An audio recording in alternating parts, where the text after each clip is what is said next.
And greetings, gentle viewer and listeners, to tonight's Night Owl stream. I am Coyote de la Mancha. And I am Izzy the Fool, and I'm going to run away briefly while Coyote reads out the charity shoutout because I want to get a beverage.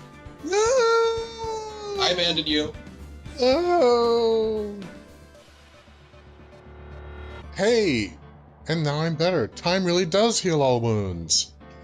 Anyway, this episode's not-for-profit is the Military Religious Freedom Foundation. For the last 20 years, the MRFF has been backing up the separation of church and state by maintaining that no religious or religious philosophy may be advanced by the U.S. Armed Forces over any other religion or religious philosophy, that no member of the United States Armed Forces may be compelled in any way to witness or engage in any religious exercise, nor may they be compelled to curtail the free constitutional exercise of religious practices or beliefs. They've spent something over 20 years taking Christian nationalists to court over violations of the separation of church and state, and last I heard they were continuing to fight the Pentagon's current attempts to enforce Christian nationalism in the military and turn the U.S. into a theocracy. I mention this tonight for no particular reason. So, if you or someone you know might be in need of their services, or you would just like to help fight the USA's slide into theocracy, considering that they've done things in the past like stop Bible verses from being engraved onto military rifle scopes, they stopped a training program in the Air Force that linked biblical teachings to using nuclear weapons in other countries, the so-called Jesus Loves Nukes program. Gosh. They stopped legislation written by the GOP to prevent service people from seeking MRFF assistance, which speaks louder than words. Yeah. They never charge for their services. Those they help, they keep in anonymity. And for obvious reasons, they get no money or support from the government.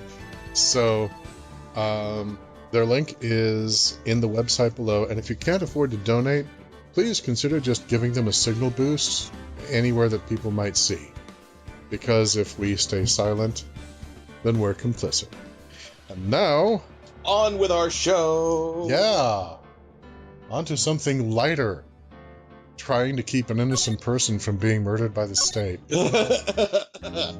Essentially murdered. Miles isn't exactly innocent as a person, but God, he's innocent of this. This, yes. He's innocent of this crime in particular. Alright, so, due to me fumbling with the controls when we signed out last time, we skipped the bumper where it's like, courtroom number 2 and everything, but we're into it, so. We're into it, we're here. We're here, it's happening. Now in session for the trial of Mr. Miles Edgeworth. Yay, laughing gremlin. The defense is ready, Your Honor. Karma. He's just giving us ellipses right now. Very well, apparently the prosecution is also ready. I love this look, it's like he has to consciously remember to blink. He's just like, alright, this is a thing that's happening. Just keep cool and pretend you're still in control, Judge. There's a nice 3-martini lunch waiting when you're done with this nonsense. Just hold it together. Who is the judge here anyway? No kidding. Mr. Von Karma, your opening statement.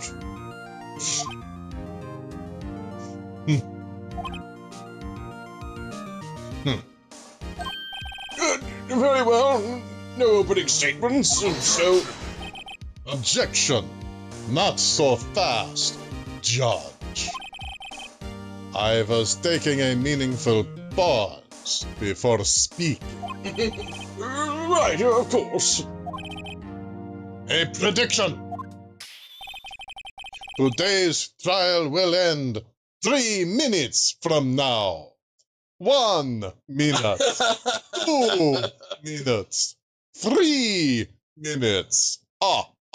I'm reminded of this weird kind of like, there's moments in Family Guy. Now, understand, I don't watch Family Guy anymore, but I was really into it when I was literally 14 years old. But there's moments in Family Guy where the dialogue is written like oddly naturally, like it's a real like it's taken right out of a real conversation. And in a compilation reel of some of those moments, there was one moment when Peter and and Brian the dog were sitting on the couch and talking while watching Sesame Street, and there was a little bit with the Count. Then Peter was like, "They ever do an episode where like the Count, like, I mean, he's a vampire, right? Yeah, he seems to be a vampire. Yeah, right. So did they ever do an episode where he like acts like a vampire, where he like, he bites somebody or something?" You're asking if they ever did an episode of Sesame Street where the Count from Sesame Street mauls someone, bites them, drinks their blood, and leaves them dead. Yeah. No, I don't think they've done that.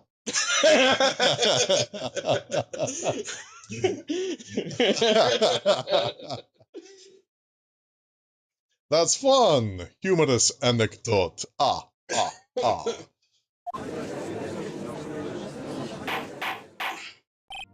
Order! Everyone lost their minds over the 3-minute prediction. Mr. Von Parma, what is the meaning of your statement just now? Objection. Bah. Must you question everything? It will be over in 3 minutes. They have no time to waste. I'll call my witness now. Right. I call my witness, my decisive witness, to the stand. It's that mysterious boat shop owner, isn't it?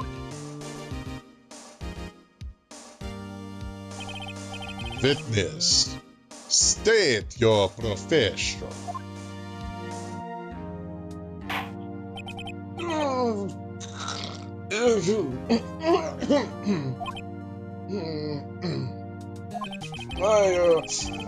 I'm the proprietor of the restaurant at the Wet Noodle in Cold Lake.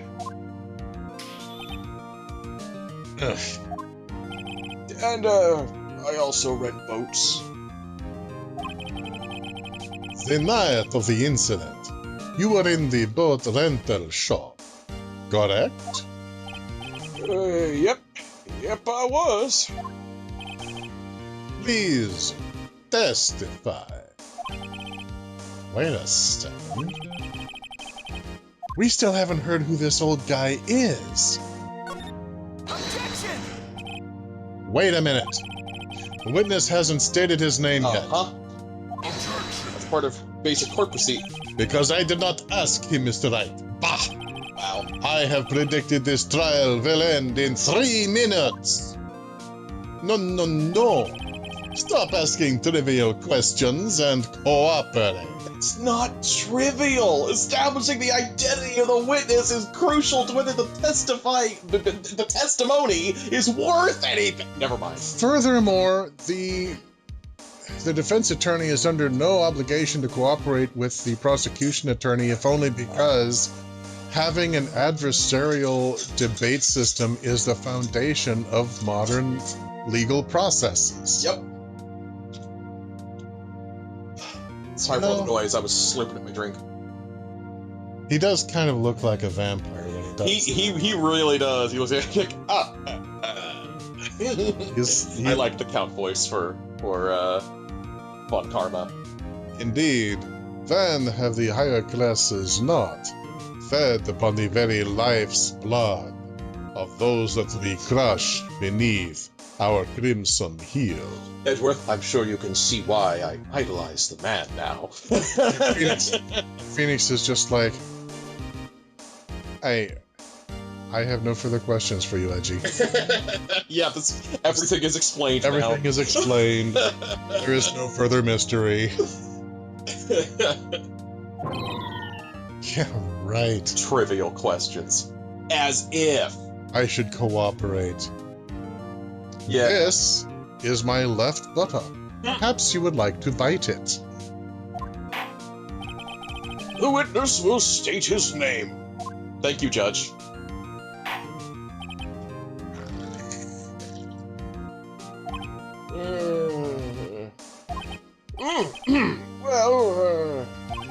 Well, I'm not really sure. Yep.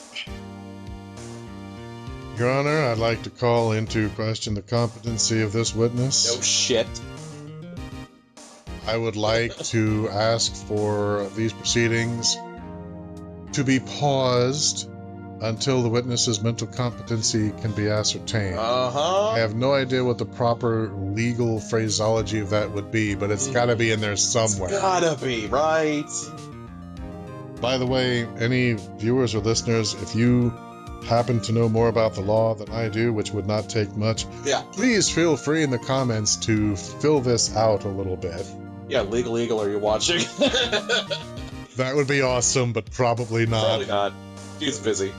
The bailiff will tackle you. Yes. But carrying on. What do you mean? My memory... Your Honor, the witness does not remember anything beyond the last several years. Ergo, he cannot recall his own name. He can't recall, you say? Yes, but the incident in question took place 3 days ago. He can testify. Show me the medical examiner paperwork that verifies his memory goes back at least that far. And that it is accurate. Yep.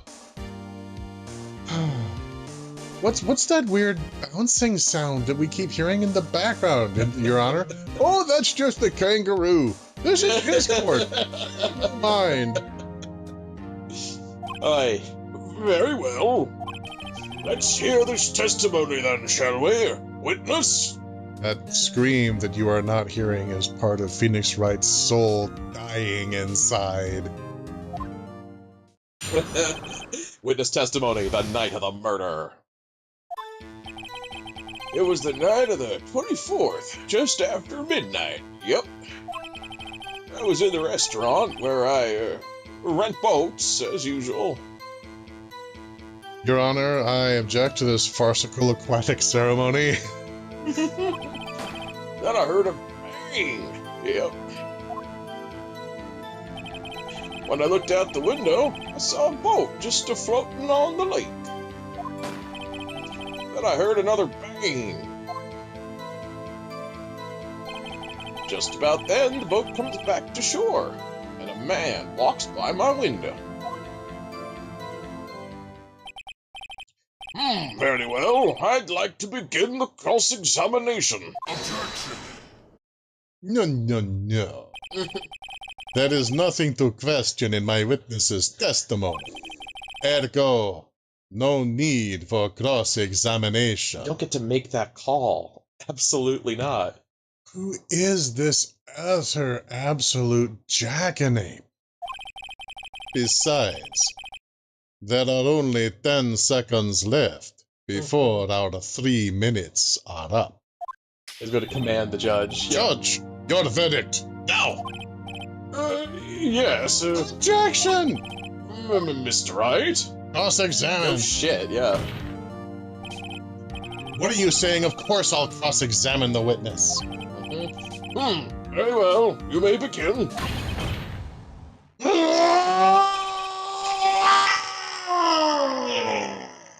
Excuse me, Mr. Von Karma. 3 minutes just passed. I see. Well then, let's just take our time. You may cross-examine the witness. Good God, dude, that psychotic break there.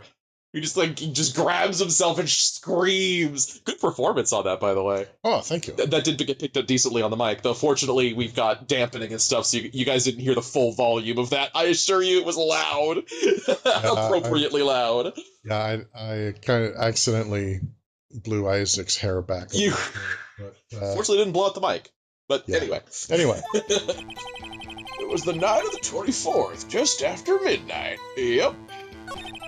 I was in the restaurant where I rent boats, as usual. I pushed the wrong button. I need to go back. So... When in doubt, you can press everything. Just after midnight, you say? Yep, just around then. Are you sure? Pretty sure. Are you sure? Well, I don't have any evidence for that or anything, but you'll just have to take my word for it. My memory's really good, except when it's not. Oh, that's fine then. For your trash bag. Space. Sorry, I'm completely invincible brain rotted from the memes. But anyway. Yeah. Anyone else in the chat been keeping up on Invincible? It's been incredible this latest season. It's so damn good. How are you so sure that it was just after midnight? And how far after midnight was it?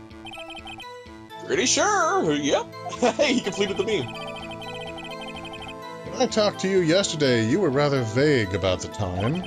I'm surprised you seem so sure about it today.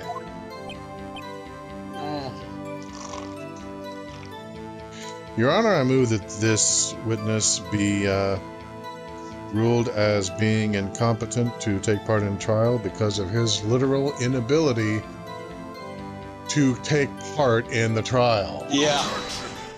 Here comes Karma to back him up. I asked him and he remembered. Isn't that right?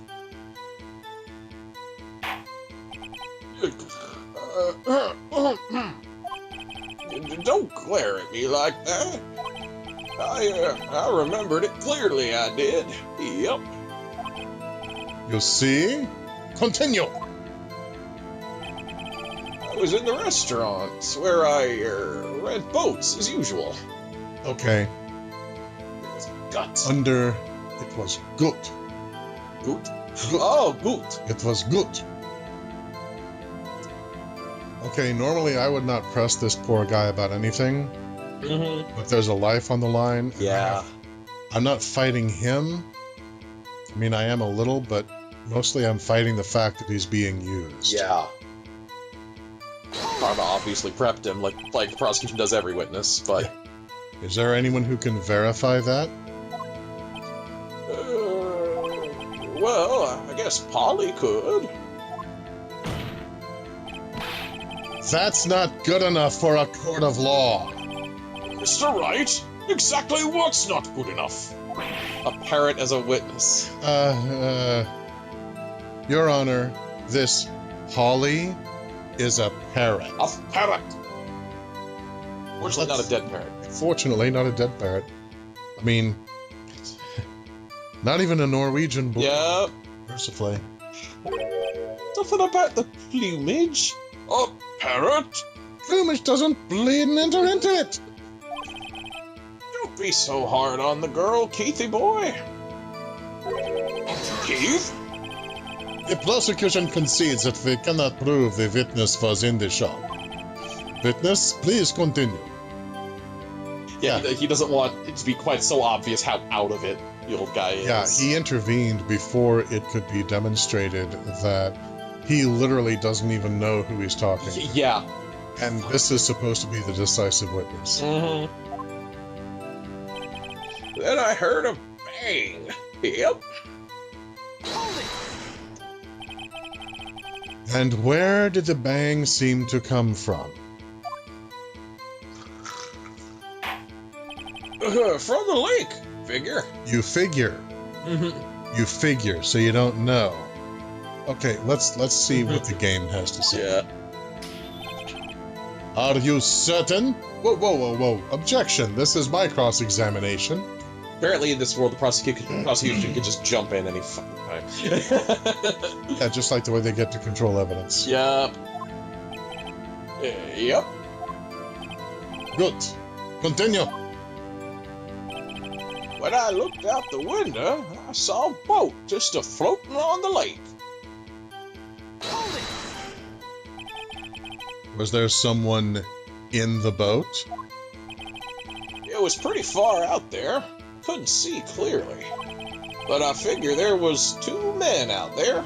Yep. Well, what was it? How clearly could you see them? Could there have been a third man in the boat you didn't see?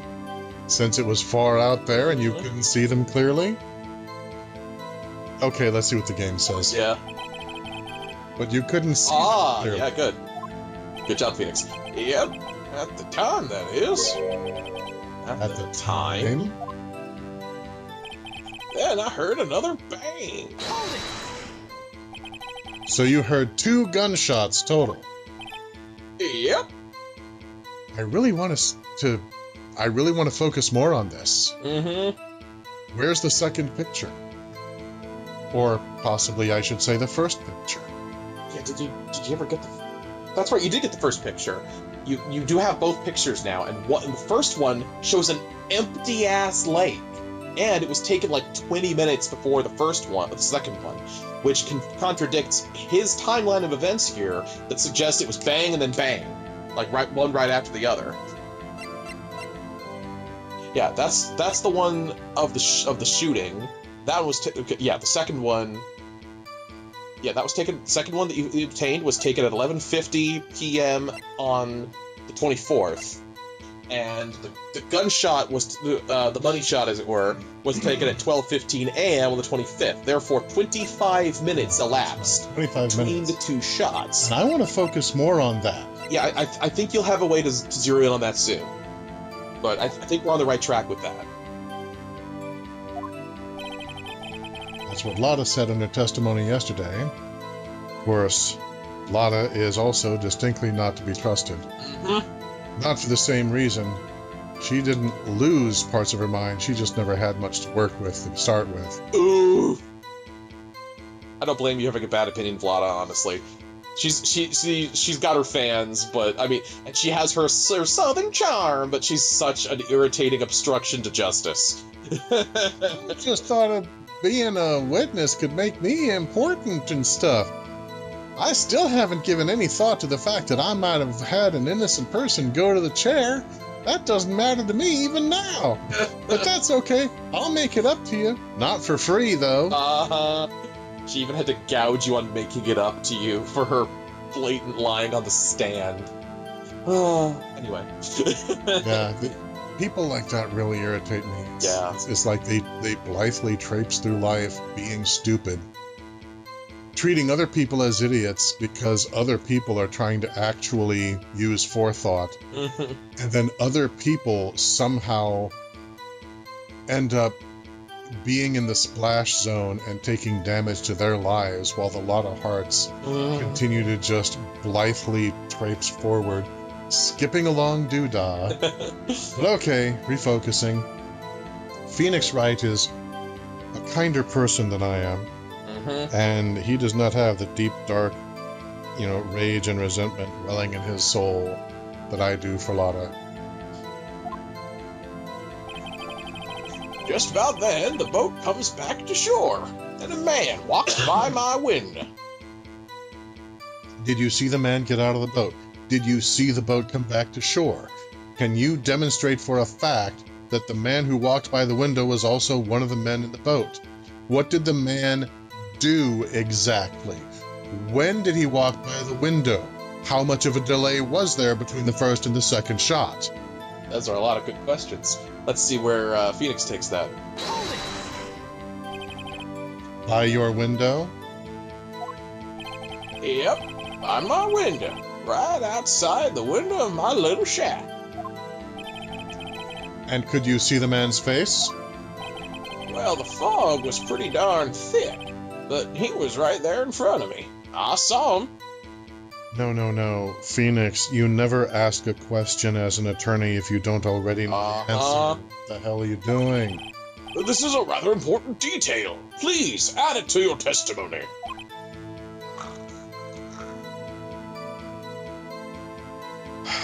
Objection, Your Honor. Tisk, tisk, tisk. I have a bad feeling about this. That man was the defendant. He was saying, I can't believe he's dead. No, Phoenix, that is not the point to say, are you sure? Are you sure? Pretty sure. We're here again. But it's worse this time.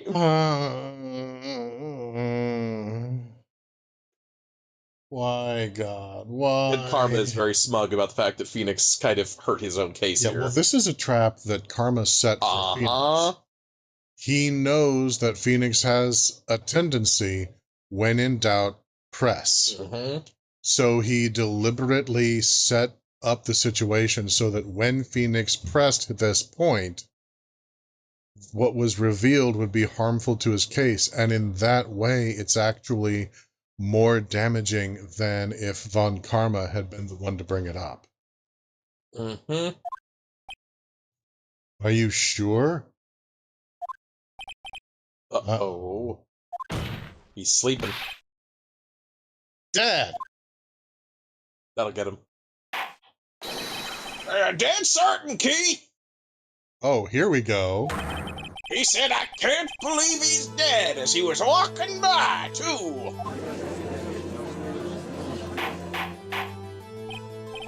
Witness, are you sure that the person you saw was Miles Edgeworth? Edgy to his friends.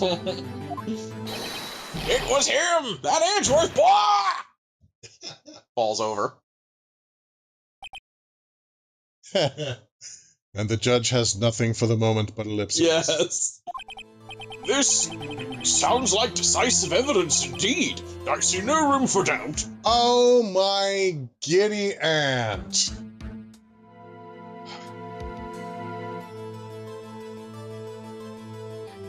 In the face of this, you see no room for doubt. Your Honor, I'd like to call a witness for the defense. It's a small child that I found picking his nose just outside of court. But he's prepared to testify that Miles Edgeworth is completely innocent in accordance to a prepared script that I assure you I did not prepare for him, and for $5 that I definitely did not slip him in his pocket. That is decisive evidence for my client's innocence, Your Honor. According to your fucking standards. Alright, moving on. Moving on. Karma. Ooh, that rascal. Grrr. Arr. You blackguard. Now see, that's... You fallen paladin. You. Reference to Sunday Street. Which, again, like, okay, I recognize that the word has a particular usage in video game terminology, but it's an old... Dark Knight.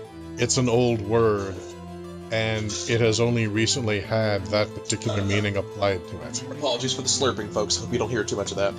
No, that's just Von Karma drinking a small child dry to make sure he can retain his vigor the rest of the... That's why he wanted only 3 minutes. And he was like, very well, I will require the life of a small child in order to continue these proceedings. You there, flower girl. We may continue, Your Honor. You've got something on your mouth, eh? Oh, that is ketchup, or perhaps Kool-Aid. It does not matter. I don't know. It's irrelevant to these proceedings. All right, seems relevant to me. Moving on. He lured me into cross-examining so he could set me up for a fall. No doubt. Yeah. Yeah, Laughing Gremlin says he always thought the old use was basically scumbag and possibly betrayer with blackguard. Yeah. Yeah, it's just, when in the context of a video game, if someone's class is a blackguard, then that generally means Dark Knight. Yeah, which I was unaware of when I invited a scoundrel and scallywag, but still perfectly competent fighter into my party on Sundays, and no one in the group had any objection. Yeah, it's kind of silly that, until he was already part of the party. Yeah, kind of feels silly that Baldur's Gate Enhanced Edition, if you've got a party member with you that's going to have a problem with someone you're recruiting, they don't say dick while you're recruiting. They only sound off their disapproval after you've already invited them in. Which kind of kills a lot of my sympathy for their kids. Like, you had your chance to say something. You held your silence. I mean, where were you? Eating a sandwich? With your mouth full? What the hell? But, refocusing. Yeah, just focusing. Holy crap. Disc. Don't tisk at me with that face. Von Karma wipes his mouth and then leers at you. I had a fine lunch, but you are going to be dinner, Phoenix boy. Nick, I don't like the way things are going here. I don't like the way he's looking at me either. Everyone in the courtroom is glaring at us. That's okay. Get used to it. I'd better act quick or this trial is going to be over. Yeah, raise an objection. What the hell, man? Yeah, I love you have the option to just kick back and accept the game over. Let's just see what happens next. No, I have an objection. Your Honor, we proved in yesterday's trial that it could not have been Edgeworth who fired that gun. Uh-huh.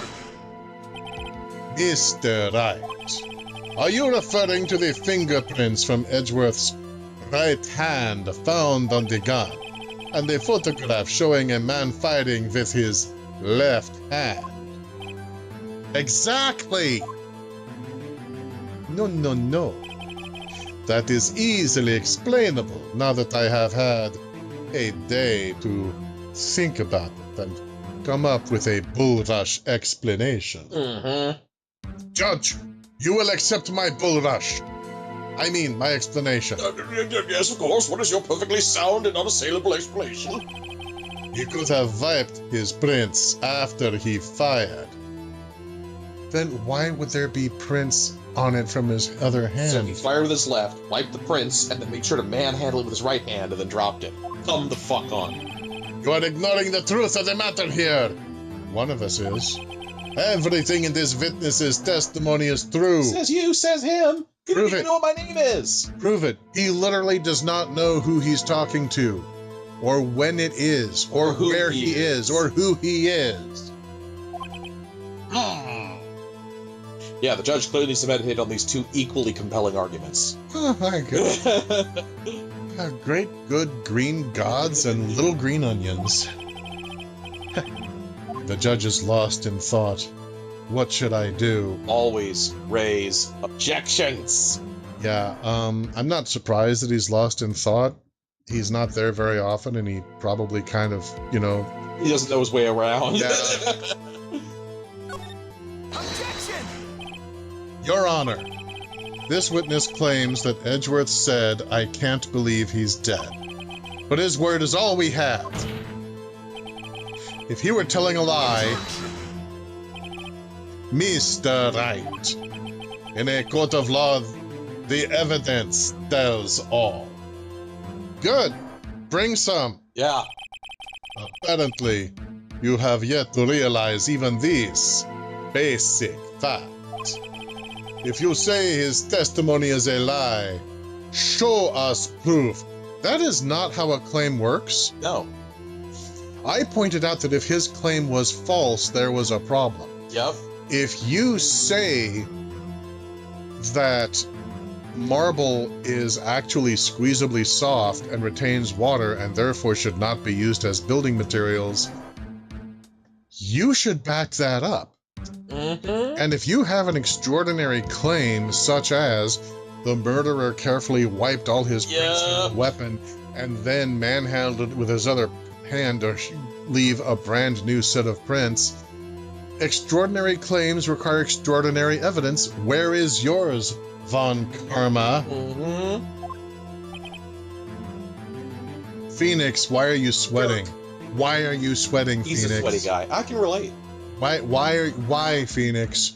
Why? Nick, do we have evidence? 6, 7, 8, 9, 10. Not now, Von Karma. Trying to stay cool here, and you're not helping. It's no good. There's nothing I can do. If only There's this something. court wasn't complete and utter bullshit. Mm-hmm. No, there's something. There's several things. Are you sure?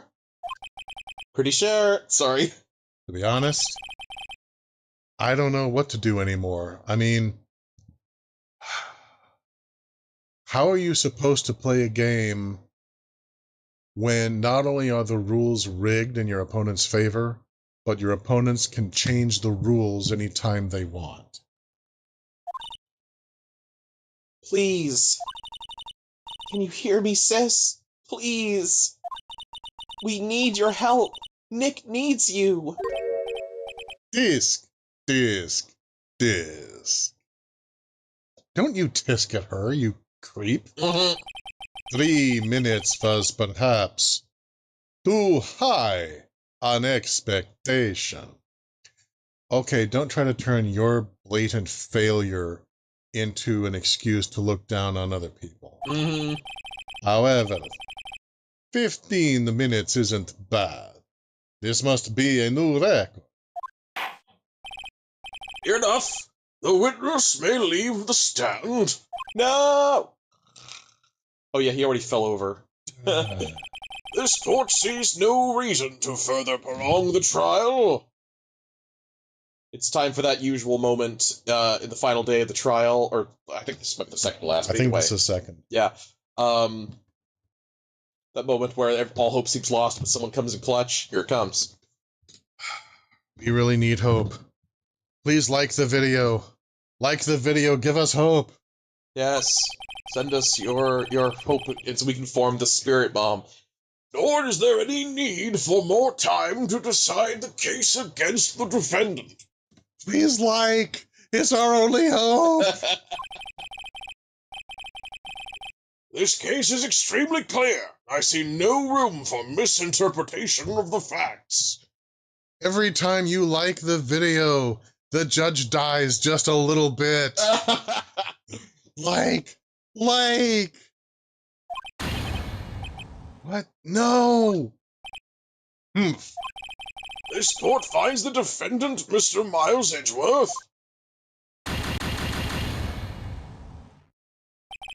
Guilty. The accused will surrender to the court immediately. But wait, what? There was supposed to be something you could do, right? Yeah, what did I do wrong? I don't think you did. What did I don't understand. Okay, let's proceed. I'm kind of confused here. To be held pending trial in a higher court within a month from today's date. Okay. Oh. I thought something was going to happen there. I was pretty sure. Not enough people liked the video. Oh, of course. No, it's not our viewers' fault. We missed something.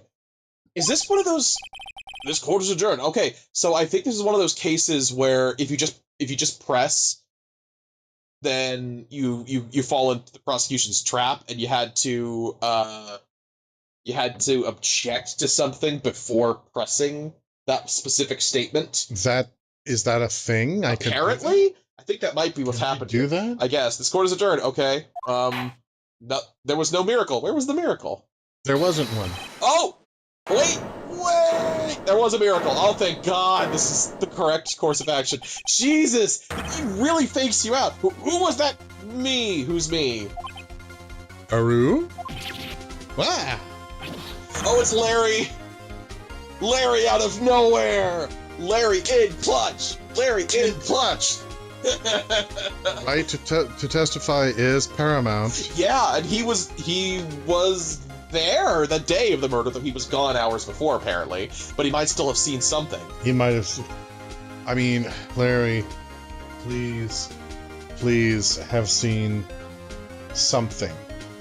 Holy shit! The game faked me out so bad. I played this game multiple times and I forgot it faked out that far. Holy shit! Yeah, I was just racking my brain, like, what was I supposed to do that I didn't do? And I was trying I couldn't think of anything. Because I'm like, it doesn't let you just fall into a trap like that. It usually gives you a clue or a warning or something. Because I was like, okay, what did I have that I could have presented? Yeah. To change things in midstream. Yeah, I can't think of anything. And I was waiting to see, okay, when the judge is there wrapping up, I'm like, okay, do I have an option? Yeah, to say anything? No, yeah. I am chained in silence. Yeah, because the game doesn't it doesn't like roll on and expect the player to interrupt. It gives you the option. It prompts you every time. So I was confused, but we're good. We're good now. Let's move on. We got Larry. Larry to the rescue. Larry. What are you doing here? Listen, you gotta listen to me. I was there in the park the night of the murder. Okay, I think he's lying, but we're gonna roll with this. I wasn't sure about it until just yesterday. But today I remembered it. Well, that's worked for every other witness that's come to the stand, so, why shouldn't it work for him? Remembered what? The gunshot! I heard it too!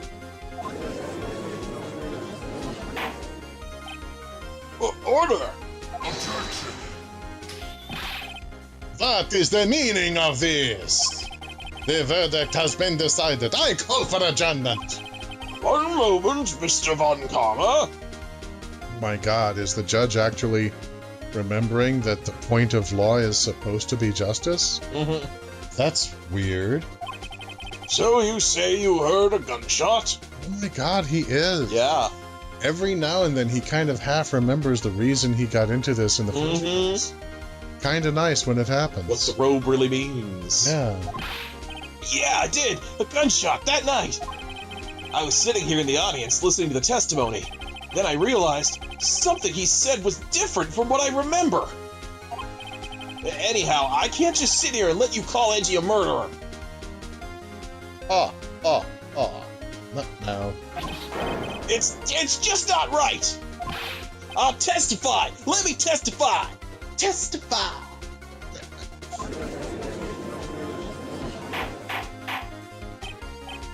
Order! Order! Well, this is the first time something has happened like this in my court. That's kind of shocking, actually. Yeah. I'm not quite sure how to proceed. Judge, you've already given your decision. The trial is over. Nick, this is it. Larry's given us one final chance at this. She's right. The Laughing Gremlin is right, too. We need to see more butts. Yes. If only it wasn't Larry.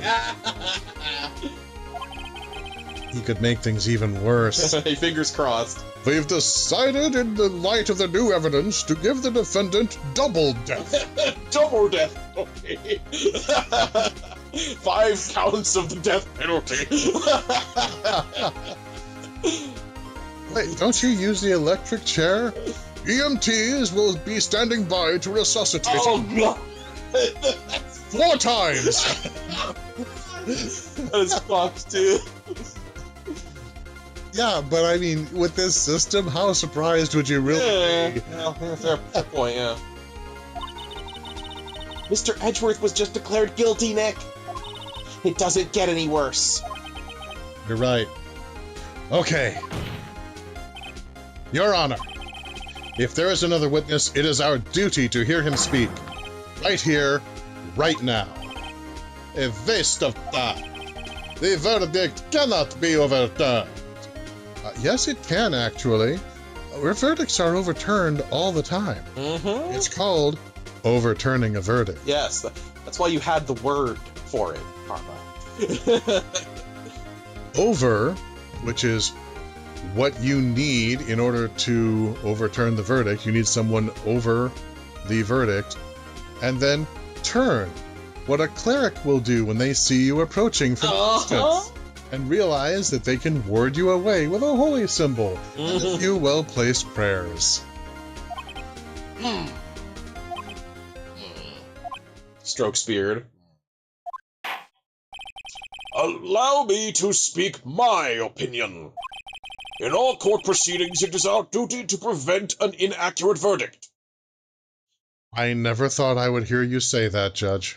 Thrilled to hear it, though. Yeah, please continue. In order to make sure no mistake has been made, every witness should be heard. Well, hot diggity damn. Mm-hmm.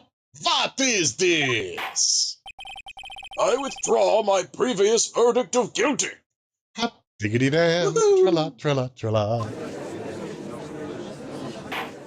Larry, you just saved Edgeworth's life. Mr. Von Karma, I order you to call this new witness to testify. Wait a minute. No. He's a witness for the defense, Your Honor. Yeah, apparently they don't do that in this system. Apparently, the defense doesn't get to call witnesses, just categorically. Wow. It's very silly. I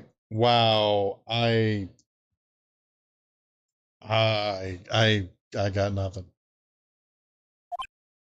Now, What? the court will adjourn for a 5-minute recess. After that, we will hear this new witness. In the meantime, Von Karma will bully the shit out of Larry. Court is adjourned.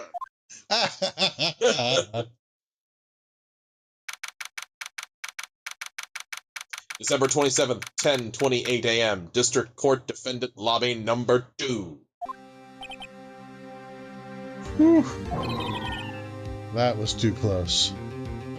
Yeah, you aren't kidding. I genuinely thought we had a game over state. Such a good fake out. It's got me literally every time I've played this fucking game. So, Miles, I just want to say, anytime you feel like cooperating with the defense, like anytime, you know, that would be fine. I mean, tell us your version of events. That would be great. I mean, the ideal time would have been at the beginning. Second best is always now. Sorry to keep you on the edge of your seat like that, Edgeworth. But again, you are exactly no help.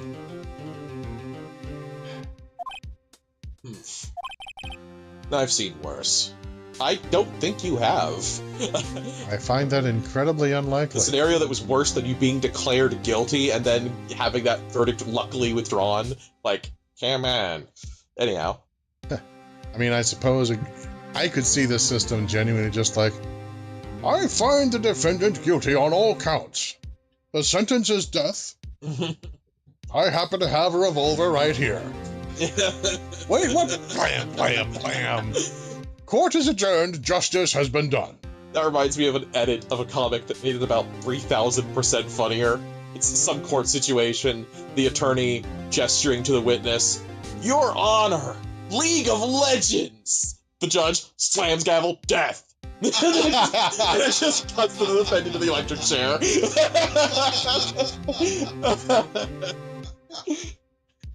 Okay, Edgy. You're still trying to keep the contempt wall up, so okay. Yep. Yeah, even Phoenix isn't buying his bull rush. Yep, he can tell. He's like, yeah, right, Edgeworth, you're sweating bullets. I just wonder what Larry plans to say in there. It'd be great if the defense was allowed to, you know, speak to witnesses. But oh well. Larry was at the lake that night? I don't know that he was. He was there that night, but not, I mean, from what he said before, it sounded like he had left hours before the murder took place, but apparently, maybe not. He said he heard the shot, so we'll see about that. Yeah, I mean, it might be that he, you know, reveals, yeah, actually, I wasn't at the store, though. I didn't see a whole lot. I was in the bushes. Why were you in the bushes? Well, my girlfriend and a friend of hers, we were doing a devil's triangle. Are you familiar with that, Oh, Connor? God. Yes. He said he went looking for the steel samurai balloon that flew into the lake. Oh, right. And he found the balloon in the air tank that night? Yeah. I was wondering if that was going to come up, actually. Hey, Edgeworth. You say something right? Yeah, a lot of things. You seem out of it. What's wrong? As if I didn't know. It's nothing. Dude. He is super cagey. Well, he's stubborn. I mean, that's... I guess that's what he'll use in lieu of cagey in a pinch. Yeah. Mr. Edgeworth, there's something I've been meaning to ask you. Maya, you can ask him. You have the power of cuteness. Yeah, might work. What's that? Why are your fingerprints on the murder weapon? Oh. Oh my god, is he actually going to tell us something? Apparently, yes. When he fell into the lake, I went into a daze. I couldn't understand what had happened. I couldn't think straight. Then, I saw the pistol lying on the floor of the boat in front of me. I picked it up without thinking. Okay, that's something that is useful to go into in court, and it's completely believable. I didn't have a reason, really. I see. Okay, Edgy, We're going to run you through a quick Q&A, and then we're going to get you on the witness stand. Yeah, his testimony needs to be heard. It's the only thing that can save him. Yeah. Right. Yeah? This might be our chance. Oh my god, are you actually doing something useful? Our chance?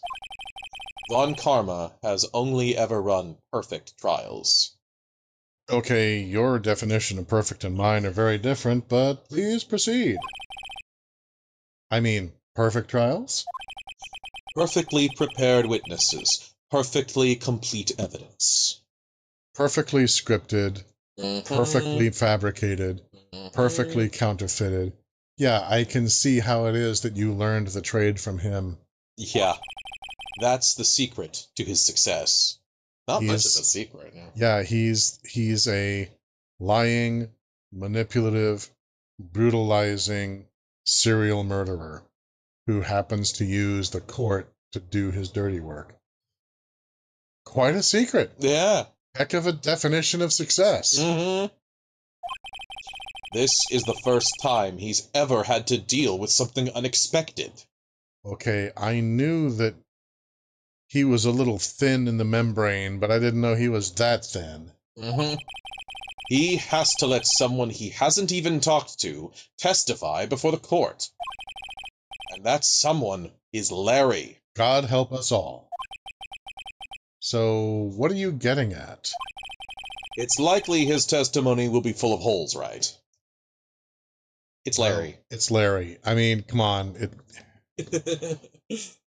Even while he's doing his best to tell the truth, he's gonna make mistakes. Yeah, it's Larry. I mean, his testimony is going to be full of more holes than his underwear.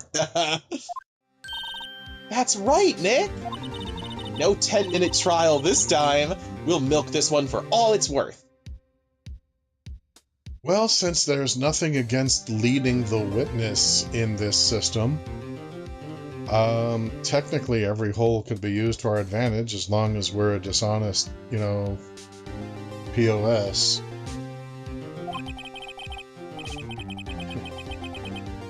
And anyway, it was 15 minutes. 15! Everything's on Larry now. Edgy, do you have your affairs in order?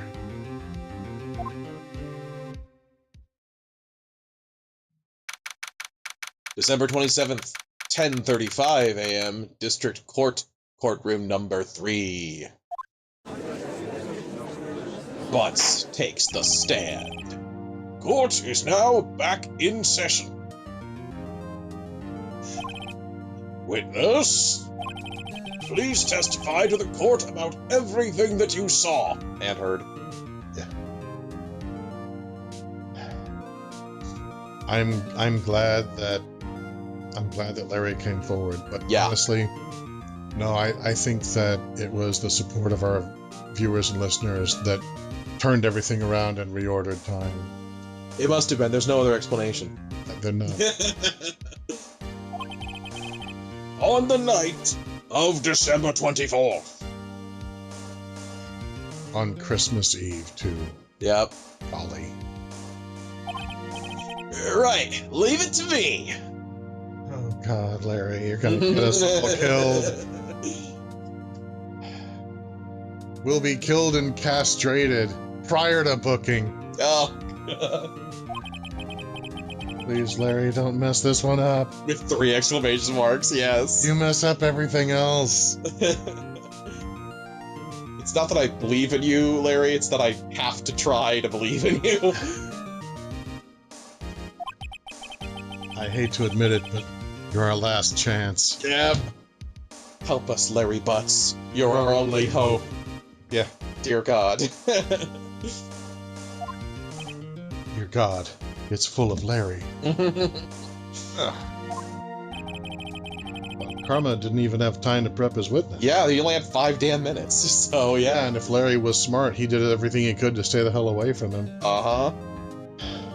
I mean, Larry is far from being the sharpest crayon in the box, but even he has that basic instinct we like to call self-preservation. Yeah.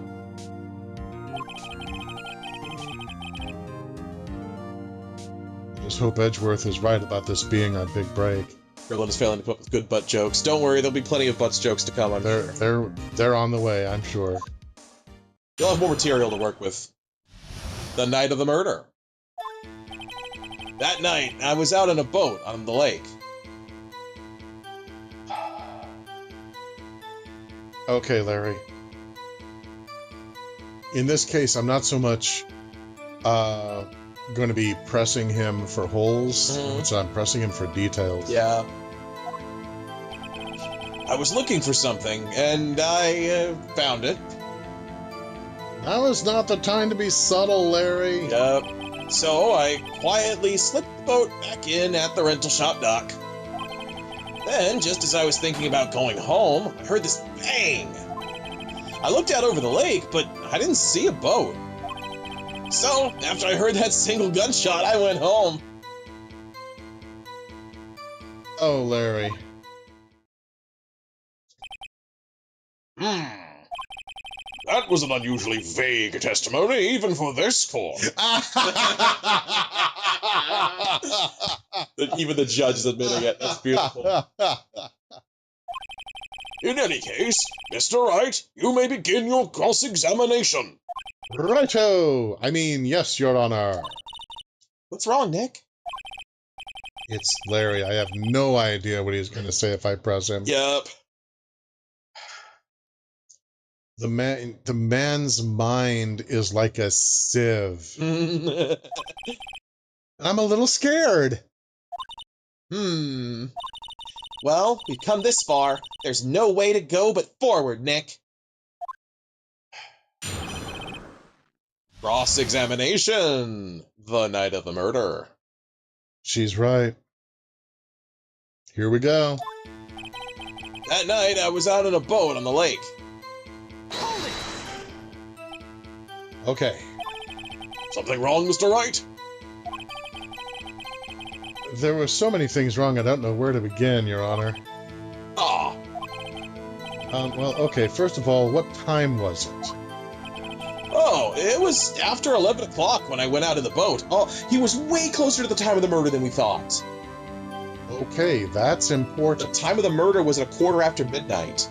And the first shot, although the boat owner seems to contradict this, the first shot was at 11:50 p.m. So he very plausibly could have heard the first of the two gunshots. Yeah. By that time, everyone had gone home for the night. So I waited until the coast was clear, so to speak. And why were you out on a boat at such a late hour? I was looking for something, and I found it. Looking for something, he said, with great restraint. Yeah. Mr. Butts, what was it you were looking for? Even the judge is getting impatient. What the witness was searching for is irrelevant. We don't know that. That's true. Most likely he was hunting for this Gordy. That's surprisingly close to the truth in a sense. Yeah. Since we know that Gordy was actually the Steel Samurai inflatable. Yeah. I mean, Wacky waving arm inflatable Steel Samurai. Von Karma actually came close to the truth, completely against his own will. This is all irrelevant. Let's get this over with. So I quietly slipped the boat back in at the rental shop dock. I have so many questions. Yeah. Did you see the boat shop owner? What time was it? Yeah. Was there any chance that you heard a second shot? Did you see anyone else around the pier? How many boats were there? Oh, that's such a good one there, yeah. You know, were there any other boats on the lake while you came in? Mm-hmm. You know, so many others. Let's see where Phoenix takes it. Around what time was that? Good, that's a good Also question. good. Well, let's see. I figure I was out searching for about an hour. That would line up. I guess it was around 12 o'clock. Yeah. Not quite. You're not sure? Your Honor, none of the witnesses have been sure. Yup. It's a little late to start worrying about that now, don't you think? Hey, don't give me that face! I'm not some sort of human sundial, okay? People use watches these days, Larry. And possibly Stonehenge. Then, just as I was thinking about going home, I heard this bang! Okay. How long was it after you started bringing the boat in that you heard the bang? Yeah. Had you already put the boat in? At that point in time, did you see any sign of anyone else around the Boat shop. boat shop? Yeah. What was the weather like? Did you have any indication that there was another boat out on the dock? What had you had for breakfast that morning? Tell me all about your sex life. How is that relevant? But proceed. I'm going to allow this! Wait, stop! And everybody just looks at Larry, waiting. I'm gonna get broken up with again, aren't I? Yes, you are. Yes, you are.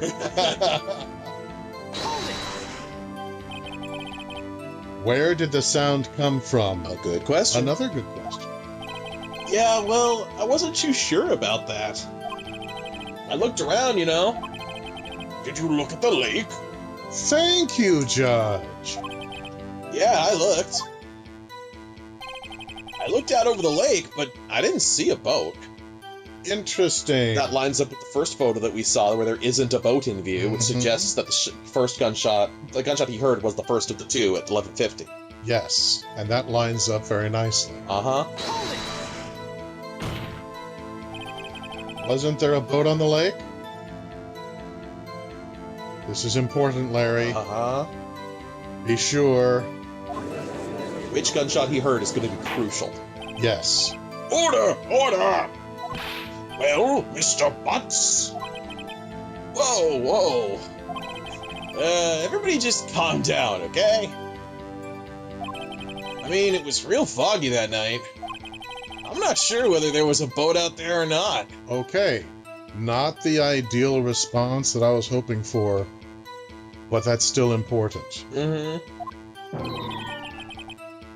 Okay, no problem. That's only the most important part of this case. Yeah. Frickin' hell, Larry. But again, if he's not sure, unlike Lotta Hart, he can say he's not sure. Ironically, Larry is the best witness in the entire I case. know, he's the best witness we've had this whole case. Oh my That's god. nuts. Larry, you are so good. We are so taking him out for cheeseburgers after this. Yeah, many cheeseburgers. And Maya, of course. She's Of course, yeah. She's not going to miss out on We cheeseburgers. wouldn't forget to invite her for that. It'll be Nick, Miles, Larry, and Maya all having cheeseburgers. The ideal timeline. It will be awesome. That is the best ending. Yes. So, after I heard that single gunshot, I went home. All right, hang on a minute. So you only heard one bang, correct? Yeah. So we should probably present Lotta's testimony saying she heard two, and say, can you explain why you only heard one and not two? After we finish the press dialogue, I mean. Yeah, I'm just... Yeah, Lotta's There we position, go. I heard two There sounds she like would gunshots. have her Just disposition. after. Okay. Yep. That's the only part of her testimony that survived being torn apart because she was lying so damn much. Now? It's useful. Huh. Well, Nick?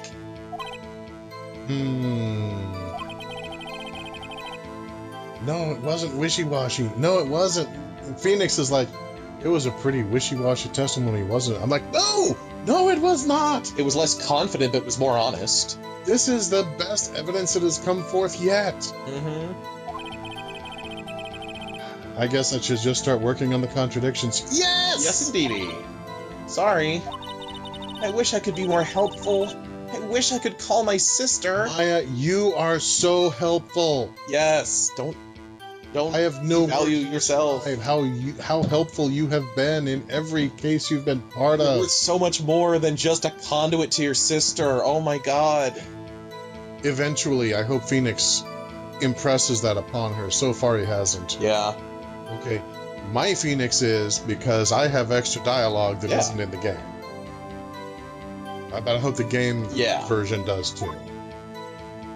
Alright, so it cycles back to the start of the testimony. I think the gunshots one is the most obvious contradiction we can zero in on right now. Yeah.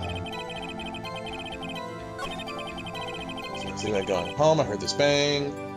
And then go forward. It's the... After I heard that single gunshot. Didn't see a boat. Yep. I heard that single gunshot, I went home.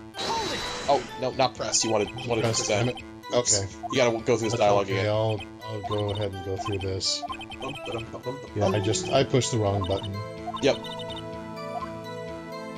Okay, there we go. Yeah, you want the right bumper for present once you get back to the right statement.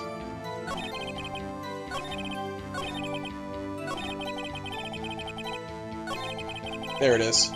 Okay. Right bumper. Mm-hmm. Now find the evidence and hit the Y button. Was deposition. Yep. Ta-ding! Objection! I think I called it a disposition earlier, which is not correct. Wait a sec, Larry. What? You only heard one bang? You're sure? That's what I said. But Ms. Lotta Hart testified yesterday that she heard 2 bangs. And the old man just now said the same thing. They both heard 2 gunshots that night. Huh? Oh my god, Phoenix. Phoenix is being mean. Phoenix is bullying him. That's not the right that's not the stance to take. Help, help! Kids everywhere are being bullied! But Phoenix is like, were you even listening? Were you paying attention at all to what they said? Phoenix, that's not the point. What are you... Got a little strong here. Where are you going with this, man? I am honestly confused.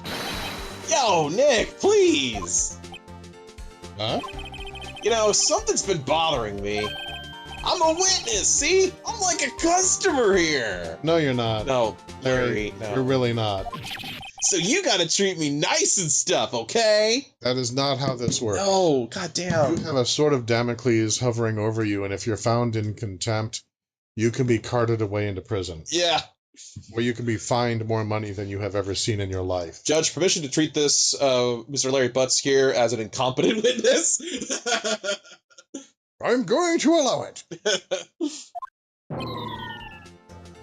Phoenix, now is not the time to sweat. Why are you sweating? He does that when he's exasperated sometimes, not necessarily when he's stressed out. That's just him being fed up with Larry. Mr. Butts? What? You only heard 1 gunshot. Are you sure? Well, to tell you the truth, I'm not sure. Damn it! God damn it, Larry! This is... now he's wishy-washy, god damn it. Well, yeah, now that Phoenix pushed him into... Yeah. Now that Phoenix pushed him into being wishy-washy, he is. Don't badger your own witness. Yep. Yeah? Not sure? How could you not be sure? Yeah, well, I might have missed the other gunshot. I was, listening to something else. Oh. Okay, what were you listening to? Something else? My radio, dude! With my headphones. Fucking hell, Larry! God damn it, Larry! Alright, this could still be useful. Breathe in. Hold it. What we need, breathe out. We need most importantly is which gunshot did he hear, the first or the second? That's going to depend on time, and he is unsure about exactly what time he was out there searching. But we can find out if this was a competent court. We could find out what time the inflatable steel samurai hit the water, because we could contact someone at the newspaper and find out when they took the photo. Yeah, but that's a week prior to when Larry went out on the boat to find it. Yeah, so But anyway, this could still be useful, though. I'm holding out hope. Ah! All right. Forward. Okay. Yeah, Phoenix had quite the reaction to, I was listening to the radio with my headphones. Similar to you. Order! Order! And stop that booing! The crowd's like, boo! Get him off the stand! Boo! Somebody get some tomatoes for this jackass! Not as good as Bender. Boo!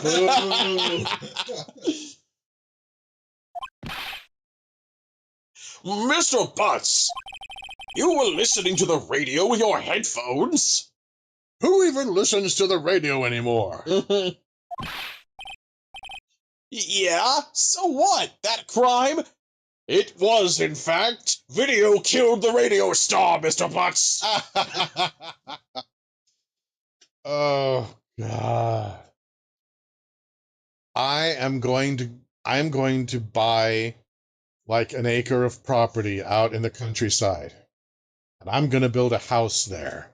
I am going to buy the lumber, and I'm going to buy a whole bunch of nails, and I'm going to build me a house. And I'm not going to need a hammer because I'm going to drive all the nails in with my forehead. What the actual hell? Ah! Garland says, I have on good authority you were listening to pirate radio! The worst kind of radio. Or the best kind, depending. As long as it's not pirate software. Yeah, I would never have anything to do with pirated software. That would be wrong. I was referring to the studio / internet personality pirate software. I did not know that was a thing. Yeah, Jason something or other. There's a whole lot of entertaining internet drama about him just being a shitty fucking person, basically. It's probably not worth your time. Well, I won't worry about it then. Carrying on. I listen to my radio. Everybody listens to the radio. What's the big deal? Suddenly, his sundial comment from earlier makes a lot more sense. Yep. Mr. Von Karma, your opinion? I like big boobs, Your Honor. About the proceedings. Well, waste of time. I do not accept this witness, nor his shoddy testimony. Well, Mr. Wright, should he continue the testimony? If he doesn't, it's over, so... Of course he should continue. There's only one answer there. Your Honor. Mr. Butts may look like an idiot, and sound like an idiot, and speak like an idiot. But don't let that fool you. He really is an idiot. Look at this poor, abject figure before you. I abject! Not now. Please allow the witness to continue his testimony. Please, I have nothing else, Your Honor. Pretty please with sugar on. Nothing is more pitiful than a lawyer who doesn't know when he's lost. Dude, the only reason you've ever won a case is because you're a dishonest shovelhead. Yeah. Now that I've said that out loud, I like shovelhead. I like shovelhead. Oh man, I want to play Minecraft now. Anyway, shovel's a seriously underrated tool. I've always been made fun of for making diamond shovels. I feel like that's a waste of a diamond. No, dude, they're really useful. It's super useful. Very well, Mr. Butts. Please give your testimony and be sure to include details like your radio. Right, leave it to me. Breathe in. Hold. Breathe out.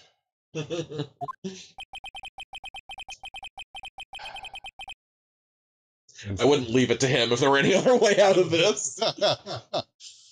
Oh, Phoenix.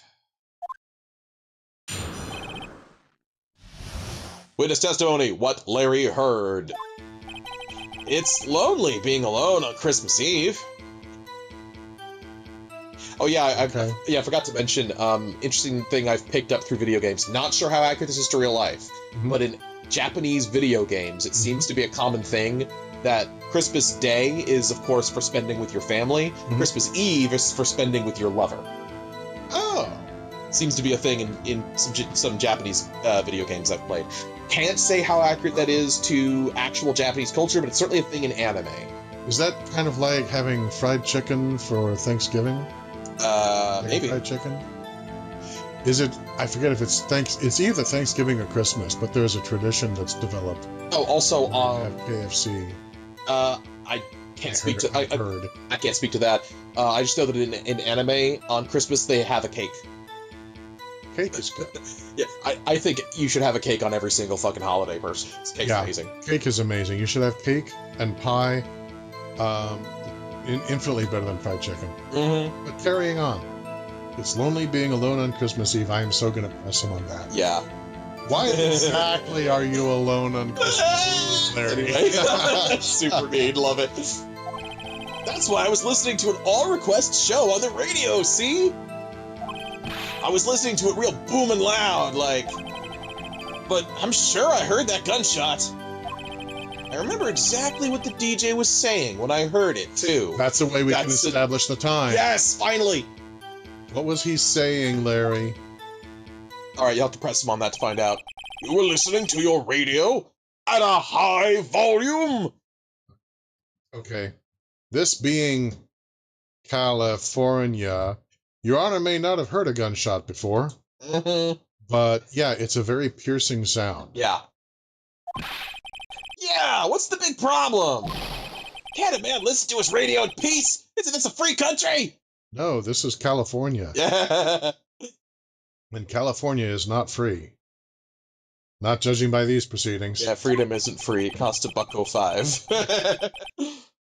I truly believe Larry has no idea what the problem here is. Larry is a simple soul. A gentle-headed soul. Yes. A gentle, spirited... He is soft-brained. Anyway. Smooth-headed soul. We will move on. George, can you believe a word this witness says? You have the unmitigated gall. Yeah. You have enough gall, sir, to be divided into 3 parts, with one outlying village continuing to resist the advances of Caesar's army with the aid of 2 mighty warriors and a druid who brews magical potion. That was an amazing Asterix and Obelix reference. Well done. What he heard was probably nothing more than a drumbeat from the radio. Oh. True enough, it is difficult to believe this testimony. Not if you've ever heard a gunshot in your life. Objection! Wait, Your Honor. Thank you, Phoenix. The witness said he remembers exactly what the DJ said when he heard the gunshot. Excuse me? DJ? Oh my God. Yep. An announcer. The guy who says things on the radio. Your Honor. Anyway, what this means is, when he heard the sound, no music was playing. Booyah. The DJ only talks between songs, so he could have heard the gunshot from the lake. Yep. I'd like to cross-examine the witness, Your Honor. Very well, Mr. Wright. I can't believe I'm continuing this charade. It's this charade or a guilty verdict. Those are your options. Yeah. Okay, Larry. What Larry heard. Cross-examination. All right, Larry. I know it hurts, and I'm sorry I'm asking you to do this. I've asked this of you so much lately, but I need you to think. It's lonely being alone on Christmas Eve. I am so pressing you on that. So you turned on the radio? Okay, not the press I was hoping for. Right! I just wanted to hear someone's voice, you know? Poor Larry. You don't know what it's like out there alone on Christmas Eve. Alone! That's true. I don't really. I mean, I don't exactly have a girlfriend per se, but the lady that I love, she can walk through walls. Mm-hmm. I shouldn't have said anything. No, that was funny, Phoenix. Thank you. Yeah, Phoenix, I'm sorry, I'm going to have to disagree with you on this one. You should have said something. This was a beautiful moment. That's why I was listening to an all requests radio show on the all requests show on the radio. See? Okay, hold it a minute. Do you by any chance remember the name of the program you were listening to? That adds a layer of credibility. This has nothing to do with the case, Your Honor. Objection sustained. God damn it! Yeah, it does. It's indirect. What the hell? The witness was listening to the radio. That is all we need to know. No, it's not. Not 2 minutes ago, you were talking about how because he was listening to the radio, his testimony was worthless. Mm-hmm. The information regarding the radio program he was listening to has been brought into relevance by you. Yes. Schmuck! Tell us, Mr. Butts, how loud was your radio set to that night? I was listening to it real booming loud like. Real booming loud. I'm not sure if the court can keep up with these technical terms of precision. Yeah, you know. And you had headphones on? Yep. I wouldn't think you could hear anything going on outside at all. You have never heard a gunshot, Your Honor. Yep. But I'm sure I heard that gunshot. And you prove that. I may as well ask before Von Karma does. Mm-hmm. No, of course you can't. Nah, I can't prove it. Okay. I'm not sure why Phoenix took it in that direction all of a I don't sudden. know. Yeah, it was weird. That was... I mean, there's no indication to me as a player that I should have known to avoid that. Well, I don't think this is a trap. That was me wildly guessing at why it seemed like we were in a game over scenario when we weren't. But thinking on it, I don't believe there's any points where pressing can hurt you, unless they say, you know, now we're setting up a new rule where if you unnecessarily press a point without it resulting in advancing the case, you suffer a penalty. If you run out of penalties, you game over. I think that's the only scenario where pressing can backfire on you. I find it annoying that that would even be a thing in this game, since the testimony is so vague to start with. It's difficult to tell when something is going to yield anything worthwhile. Yeah, there's like 1 or 2 moments, I think, where it's ride or die, where it's like, don't press, only present evidence on a contradiction, and you just need to sift through it without pressing for more details, or else it'll backfire on you. Yeah, well, with Larry on the stand, I have chosen to stay out of the car and I want to live. Yeah. I can't prove it, but I remember that moment real clear. I mean, while I was talking about it, it came back real clear to me, you know? That still makes him more reliable than either of the other Yes. two witnesses. I remember exactly what the DJ was saying when I heard it, too. Okay, Testify to that. what did she say? Mr. Wright, please cease these pointless questions. Jump in a lake. No. In fact, we know where there's a good one. Yeah. What possible good could knowing what a radio DJ said do us? Indeed, Mr. Von Karma has a point. Yeah, but he combs his hair just right and you can't see it. I'll allow the question only if you see some reason why we should care. We should care. It establishes Timeline. timeline. We should care, Your Honor. Of course we should. Vaughn. Phoenix choke. Yeah. How do you know if you don't ask him? Oh, Phoenix. Oh, Oh. honey. Oh, sweetie. Oh, teddy bear. Little honey boo. it's- All right, moving on. because it can establish a timeline. Which was the thing we've been desperately grasping at basically this entire testimony. Holy crap, dude. Yeah, At least that's what we've been grasping at, not necessarily Phoenix. not necessarily Phoenix.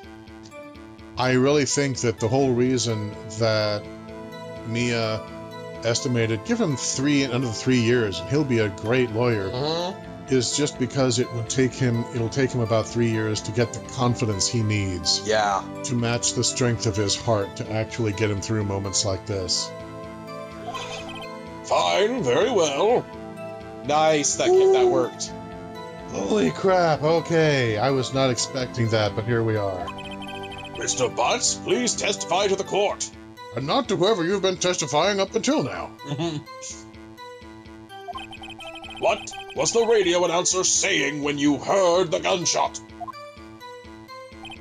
Just when she said, "Hey, it's almost Christmas," I heard the gunshots. Okay. That is beautiful. That is crucial because that means it was just before midnight. Which means it could not have been the second bang. It had to have been the first. Had to have been the first bang. Are you Yes. sure? Always good before we point out the contradiction to get into double down. Of course I am. She had this real sexy voice. God damn it, Larry. Maybe Von Karma was not. I'm not sure how that. Oh my God! I'm not gonna read that. Yeah, we're gonna hold your hand for this one, Phoenix. No, Phoenix, honey, just hold my hand while we walk through the store, and put your other hand in your pocket because I don't want you accidentally touching anything. We're gonna get through this. And I'm not reading that either. Phoenix thinks this is a ludicrous testimony. There's one gleaming ray of hope in there. Yep, we know what it is. Focus, Phoenix. I know you can do it. Yes, press. For God's sake, press. Okay, so I think that I'm trying to figure out which picture we need to present on him saying it's almost Christmas. I think the contradiction is with the photo at 12:15 because that's after Christmas, and we're proving, hey, the noise he heard was not the gunshot of the picture we assume it was. It had to have been a different one. So I think that's what you need to present. So the first, here's the thing. First photo that we received with the second photo chronologically in the order of shots. Yes, but okay, wait. I suppose that Yeah. So where is it? Back. Left. It's the money shot. That one. See that one was taken at 12:15 a.m. And you're pointing out the timestamp on this photo disagrees with what Larry just said. That's a contradiction right there. Because if the announcer said, "Hey, it's almost Christmas," right when he heard the gunshot, that means the first gunshot was just before midnight. Yeah, which does not align with 12:15 a.m. as the timestamp on that photo, and the camera was automatic, so we know that the picture of the shot being fired between the two men on the boat was at 12:15. So we're saying, if we assume he's, Lana says she's heard two sounds like gunshots just after midnight. Yeah. So that is a way that we can get rid of her flawed testimony. She might have been just slightly wrong about the time. I'm thinking that she heard the first one, unless there was actually 3. But then her camera would have had 3 pictures. So probably... Yeah, see, here's the thing. 11:50 shows an empty lake. Yes. So that was before anyone was on the boat. And that is when he heard the first gunshot. Yep. The first gunshot, there was no one on the lake. Correct. And that lines up with his testimony that there was no boat on the lake. Yes. So... I'm not sure which photo to show, but I think the one that has the most clear contradiction is the one with the money shot. The one with the 2 men on the boat. See, my thought is that the second lake photo... But see, the thought process here is evidence doesn't agree with the testimony.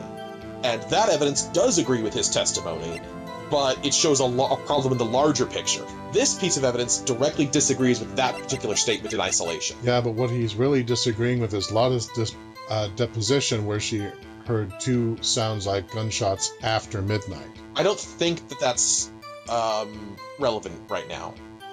Because, I mean, what he's most disagreeing with is when the shot he heard happened. That's what I think the game is going for here. I'm gonna save. So what's most important here is timeline, and since the Lotta deposition doesn't have a timestamp, other than sometime after midnight, which is too vague to be useful, then what we need to go off of is what timestamp disagrees with his timestamp. His timestamp was almost Christmas.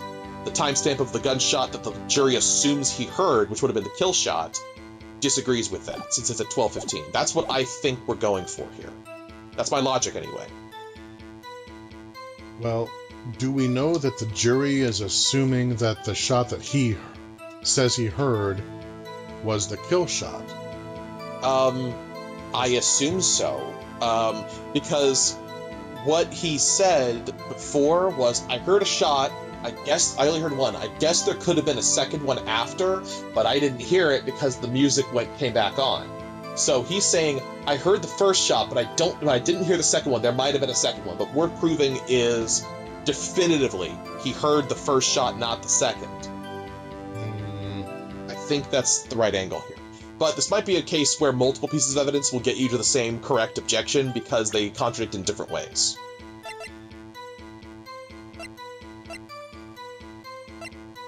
Yeah, time of death was sometime on the 24th or the 25th. Yeah. So, I mean, one of the things that to me still needs to be filled in is why were there two gunshots? Yeah, we still don't know. They were 25 minutes apart, which is insane that would happen. Like, that, and we know the first gunshot, there was nobody on the lake. What the fuck was that noise? It wasn't someone being shot on the lake because there was no one in there. It is weird. It is definitely weird. Yeah, is there a third man in the boat who's lying there dead? Who was shot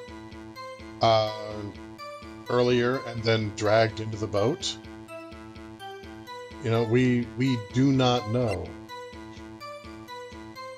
Yeah, I feel like the first lake photo is the more punchy piece of evidence, but that's my take. Go with what makes more sense to you. You did just save, and you've got room for penalties. All right.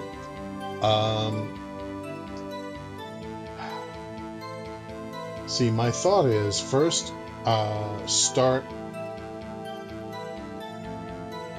As all of you know, I sometimes I have difficulty. A lot of times I have difficulty getting into the mindset of, oh yeah, just think in terms of the video game logic. Mm-hmm. So to me, the logical course of action is first to eliminate this last part of Lotta's deposition. Well, but what he's saying doesn't disprove her deposition at all. Yes, it does. No, it doesn't. She says she heard two sounds like gunshot after midnight. Yeah, but she was just slightly wrong about the timing. That doesn't eliminate the fact that she heard two gunshots around the same time. It establishes that last piece of her testimony also needs to be disregarded. Then we go to... I don't think that the game cares about that. Okay. That's my gut feeling about it anyway. And then we go to the fact that we establish that this photo was activated by the sound of a gunshot. And therefore, when this photo was taken and the gunshot went off, there was no one on the lake. The gunshot happened to somewhere else for a different reason. Okay, I feel like that's leaping too far ahead. I feel like the most important thing here is timestamp disagree with timestamp. Just minimizing it down to that, eliminating all other context. I think that's what it wants here. Typically, the contradictions are extremely razor thin on the context. It's usually just fact A does not match fact B, divorcing all other big grand picture. But I could be wrong. I don't need to keep arguing with you. I'm just explaining my thought process. Yeah. I'm going to go ahead and go with what I think is logical first, and then if it turns out, as with so many other occasions, that this court simply does not function on logic, then we can go back and try video game logic and see where that gets us. I didn't mean to punctuate what you were saying with the belch there, by the way. That was perfectly picked up on the mic. Sorry, everyone. Yeah, and like I said, if this was tabletop, I would start out with Lana's testimony. That's where I keep wanting to start. But if you feel that that's already been rendered irrelevant within the story, I think so. then all right, I don't understand why that would be the case, but if that is the case, I'll go with the second leg photo. Objection! Oh, nope, that was incorrect. Damn it. You can tell from the fact the bar is on the screen. This evidence clearly reveals a contradiction in that statement. No, that is not what evidence is for!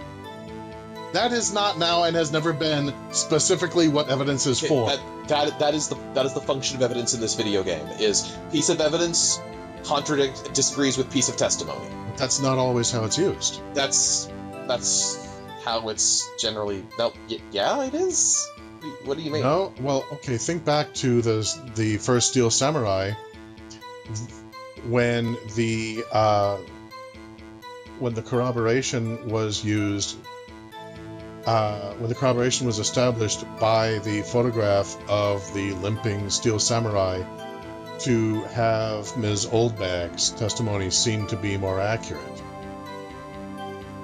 Okay, pretty sure that specific instance when you narrow the focus was still evidence disagrees with testimony, but I don't remember exactly what piece of evidence was with what piece of testimony at the time.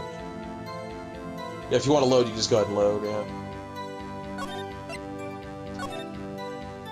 Alright.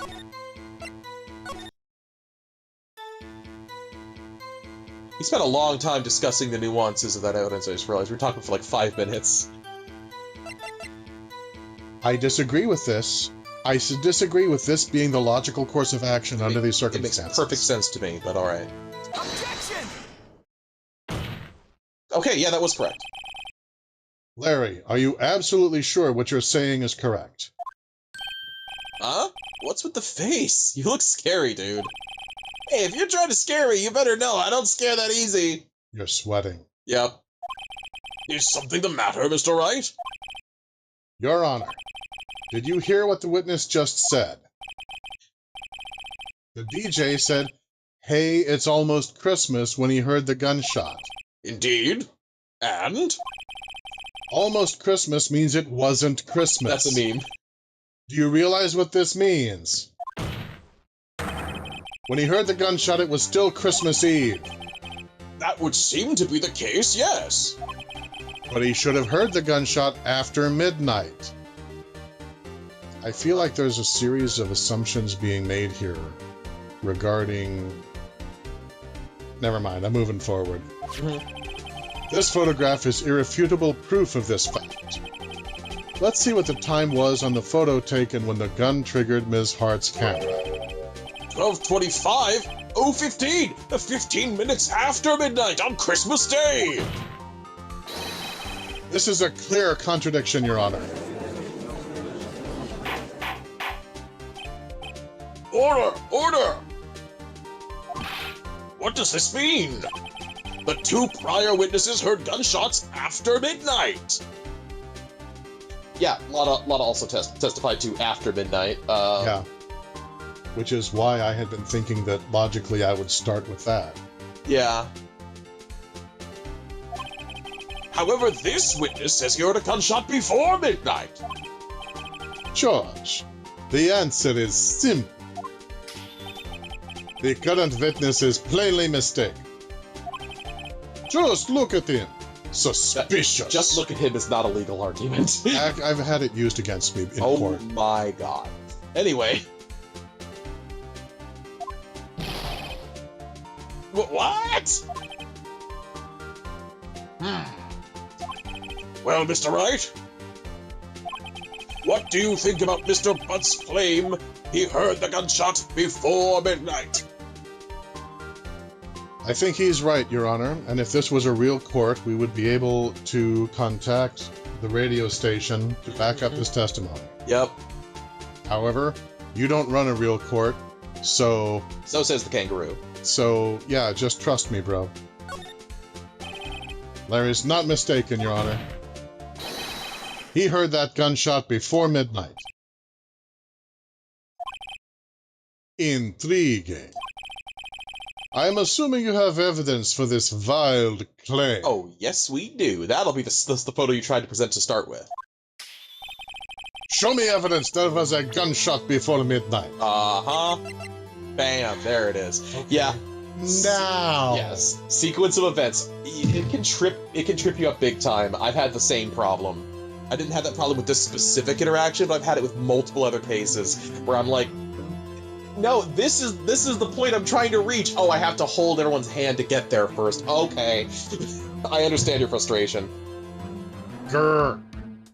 This is my frustrated face. Yeah. Grr. All right. Okay. Hit him like Bronson. Look at this photograph. Every time I see it, it makes me laugh. It is the siren call that cannot be resisted. Look at this photograph. Every time. Anyway. This was taken by our witness yesterday, Ms. Lotta Hart, with her automatic camera. Yep. The timestamp on the photo reads December 24th, 11:50 p.m. Oh? But there's nothing on the lake in this picture. Your Honor, I am holding your hand. Your Honor, I'm tired. I'm giving you reassuring hugs. I am patting your little head just as gently as I can. The real issue here is not why nothing is shown in this photograph. Uh-huh. It is why this photograph exists at all. There it is. We've got here at last. It's been, what, 3 sessions we've been trying to get here? Uh-huh. The second photo be like, what the fuck? Yeah, it's been like the last 3 streams. What do you mean? Your Honor, this photograph was taken by an automatic camera. That camera was set to go off in response to loud noises. Aha! There we go. Correct. There was a loud noise on the lake at 11:50 p.m. That is why this photograph was taken. In other words, when Larry heard that gunshot, it was most definitely still Christmas Eve. Indeed, it would seem that is the case. Then where does that leave us? Miss Hart testified that she heard the gunshots after midnight. Ms. Hart and her testimony come out of a wet, limp bag, Your Honor. Well put. Are you claiming she was mistaken? Oh my god! Ah! Ah! Ah! Ah! Anyway, please.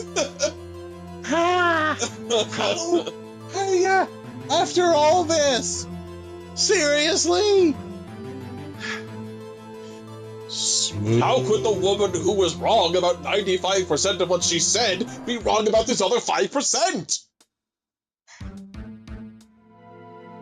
Just smooth like a crystal ball up there, isn't it? All right. Not at all, Your Honor. It is a fact that the camera also triggered at 15 minutes after midnight. Uh-huh. Your Honor. Yeah, even though her testimony said that both shots were after midnight, we're apparently ignoring that. Well, she didn't know exactly what the time was. So when she said sometime after midnight, one of them was sometime after midnight. She was half correct, but to the best of her understanding, probably both kind of were. But the gap of time was larger than she thought. Yeah, but when the judge says, "Are you saying that she was mistaken?" Yeah, actually I am. Mm-hmm. But she was only mistaken for half of it. Yeah. Your Honor, that night there were 2 sets of gunshots. Oh! 25-minute pause between them. We're finally here. Here we go. We're finally here. We are finally here. Finally. Why would this be? Yeah, 2 sets. There were 2 gunshots that were 25 minutes apart because Miss Hart said there were 2 shots after midnight, and the store owner said there were 2 shots after midnight. So she was actually completely correct. At 12:15 there was bang bang and the camera went off once, and at 11:50 there was bang bang and the camera went off once. Ooh. Anyway. Don't be fooled, Judge. Okay, the way the camera was set up, I would have expected 2 pictures if there were a set of 2 shots. There may have been an automatic delay to prevent it from taking. Well, actually, if it hears any noise at all, it goes click, click, click, click, click, click, click, click, click, click, click. So I presume that if you go bang and bang, it's still rattling off the rapid fire sequence of photos from the first noise, so it can't really register another separate instance. And she's like, oh, these are all just like 10 photos taken within the span of like 4 seconds, so really I'll just pick the best one out of the lot, and that's the photo that represents that noise. So see, I was thinking it was because the cracker was that close to a directional microphone. Yeah, I think the cracker is meant to demonstrate to us exactly what the camera did when it heard any loud noises.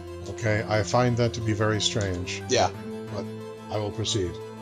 Don't be fooled, Judge. The nervous clenching of his coat arm. Yeah, that seems to be a nervous tick of his. He clenches and unclenches his sleeve. That camera was set to respond to loud noises.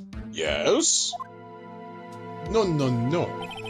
There is no proof that the loud noise at 11:50 was a gunshot. Aside from Larry's testimony. Aside from witness testimony, which we can corroborate with the radio station.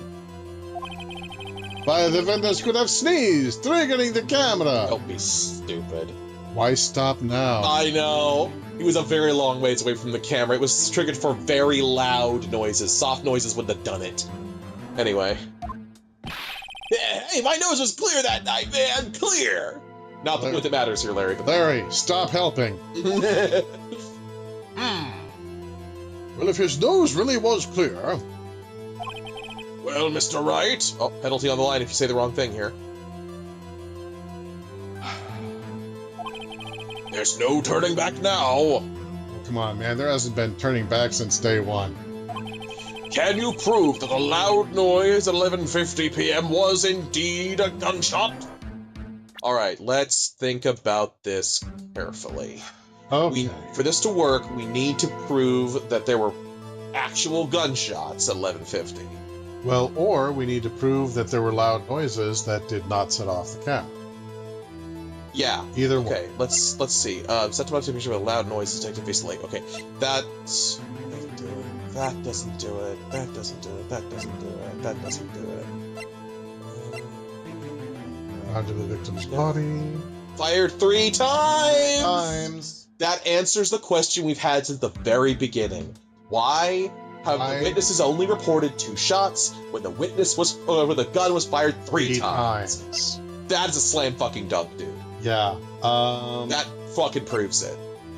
Yeah, so I'm just going over everything else just to make sure I didn't miss anything. A lot of this deposition, she says she heard 2 sounds like gunshot after midnight. And if we assume that she's right, the 3rd gunshot was at 11:50. Yes. So if it is being assumed that her remaining testimony is correct, and it seems to be, then the fact that 3 shots were fired from this pistol can only be demonstrated if the 3rd shot happened before midnight. Oh, I just realized you opened this menu by pressing the right button. Yeah, I wanted to look over things. Okay, cool. Before. Please show the court evidence if you have any. All right, here we go. Time to present. Take that. This is my evidence. The murder weapon. Something about this pistol was bothering me, Your Honor. Since the very beginning. All of us since the very beginning. Both of the witnesses who testified yesterday heard 2 gunshots. However, the murder weapon was fired 3 times.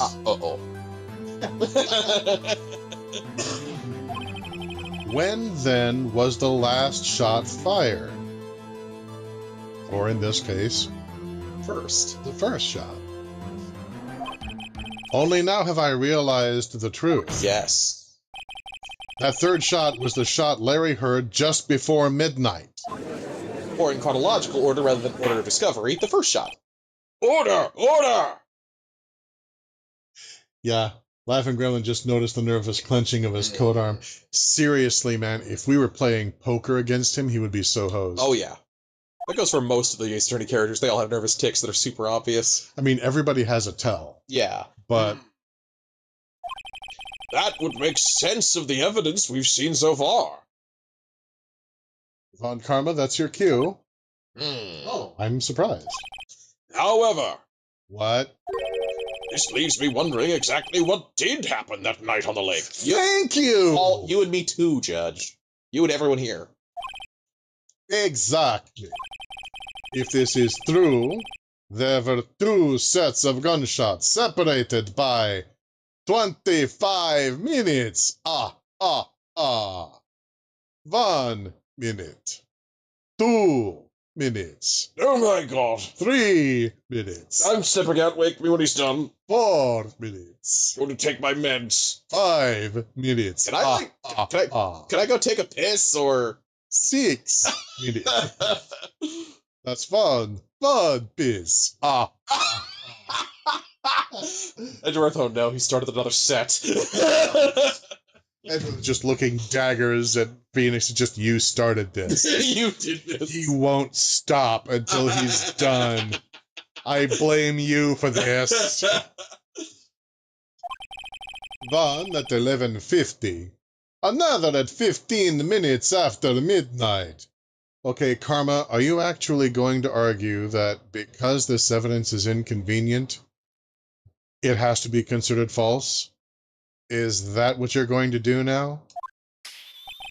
Why, I ask you? Why? Oh, I better think of something quick. He's about to use the Chewbacca defense. Wait a second. Oh, it just hit him like a explosion in the center of his brain. I just had an apostrophe. Oh yeah. Lightning just struck my brain. Gunshots separated by 25 minutes. Well, what's wrong, Nick? I have it! I have it! Huh? Remember the case with the Steel Samurai? Huh? Oh yeah, of course I remember. The murderer in this case had the same idea as the murderer in that case. What do you mean? Maya, Yes? if we don't figure this out now, we'll never overturn Edgeworth's guilty verdict. I've got a hunch, and I'm going to run with it. Right. I mean, is this safe? Nothing is safe, Maya. We're all in danger all the time. There are anvils suspended above us by little strings the entire case. Just trust me. Or not, whichever. Anyway, anvils! Moving on. Okay, I just paraphrased what Phoenix said, actually.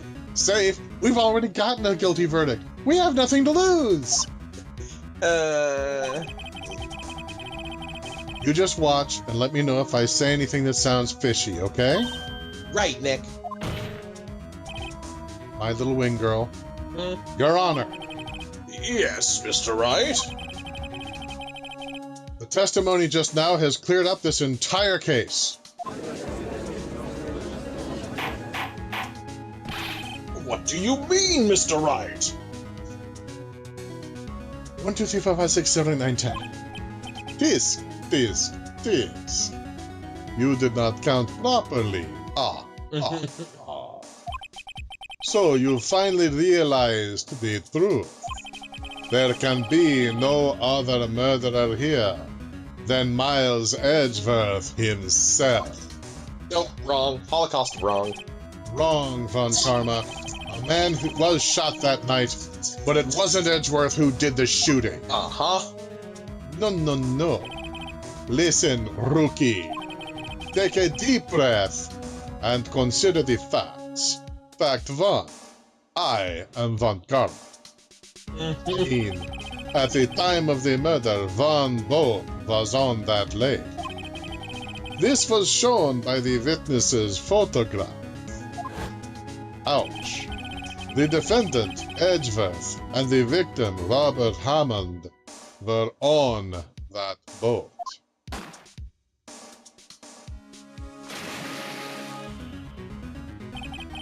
There was a gunshot fired on that boat, and Robert Hammond fell into the lake. The distance of the shooting was 1 meter. It couldn't have been suicide. Well... Okay, I'd like to put forth an early theory, and I know that sounds weird for someone who's played this game before, but I actually don't remember the full resolution of this case. Okay. But I think there were 2 boats on the lake, other than Larry's. Yeah. And the actual murder took place at 11:50, and then the other gunshots and Edgeworth being in the boat, that was staged. That wasn't even Robert Hammond he was with. It was all a hoax to make Edgeworth think he was in the boat with Robert Hammond, who died. Robert Hammond had been in the lake a long time, 25 minutes or so, before Edgeworth had the staged gunshots in his vicinity, and then the fake Hammond just dove into the lake and swam away. Yeah, I'm thinking that you had 2 boats, but one was behind the other. One person was in one boat. One person was in the other boat. Once the murderer pulled the gun on Edgeworth and said, "Get into the boat with the body." Fired 2 shots, dove into the water. Why the fuck wouldn't Edgeworth tell us about that? Now that there is a He's not hole, telling us shit. there is a hole in this theory, and the hole in this theory is, why wasn't the other boat brought to shore? But we don't know that it wasn't brought to shore. Yeah, no one's been able to give a firm account of the boats. No one's given an account of the boats at all. And, okay, there's one reason. The reason that Edgeworth wouldn't have tried to do anything at the time was because he was in shock. He saw the body. The murderer, here's another possibility, the murderer pulls out the gun, tells him, "Merry Christmas." Fires 2 shots after forcing Edgy into the boat with the guy. Tosses the gun, jumps over the side, and swims to shore. Edgeworth, in shock, reaches down and picks up the gun that has done this horrible thing, can't believe that the man is dead. There's been no accounting of the boats. The guy running the boat rentals certainly isn't counting them. No. Polly might have, but not the guy. Not the guy, whatever his name is. And even if the boat is back at the harbor by the time that we first got there, honestly, the way that the cops work here, the cops could have oh, weird, there's a spare boat on the lake. Well, better dock it. Or anyone else could have. But, the details are irrelevant. Yeah. They will reveal themselves gradually. But these are 2 very real possibilities. Here's the crux of it, okay? Yeah. Edgeworth was framed. Yep. The body was killed before midnight. Yep. It was a plant job. Yep, which makes it just like the Steel Samurai case in that. And Edgeworth ended up going into the boat because he was afraid. Now, we haven't had anybody introduced at this point who, if he was not a suspect, would not themselves be a suspect. Yeah. And that's the tricky thing, is who the hell actually did this at the moment? And whoever it is, who is, in your theory, in the other boat at the same time, or in my theory, the fake Hammond, or whatever. Okay, the other possibility for him staying silent through all this would be kind of like with Red White. If he is so terrified of the murderer, possible, that he's afraid that either something worse will happen, or that there's actually a human being he cares about that the murderer will go after next if he doesn't stay silent. Yeah. So we need to keep an eye out for anybody else who might have that kind of power, influence, reputation, what have you. Yeah, things have taken a serious turn where we can now actually start speculating as to what really happened with what we've got, but we'll only know for sure soon. I mean, the one thing we know for certain is that it wasn't Maya or myself, it wasn't Miles, and it wasn't Larry. Yep. We can't even rule out Lotta Hart. Or the judge. Or the judge, or... You don't know, maybe he was a good swimmer. What about Von Karma? Uh-huh. Yeah, I don't know. He's clearly a very fucking evil dude. I mean, I tend to doubt. My first response is no, because there was still blood in the body when it was found.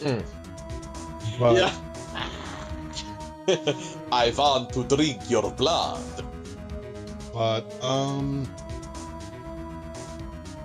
that leaves the problem of motive. Yeah.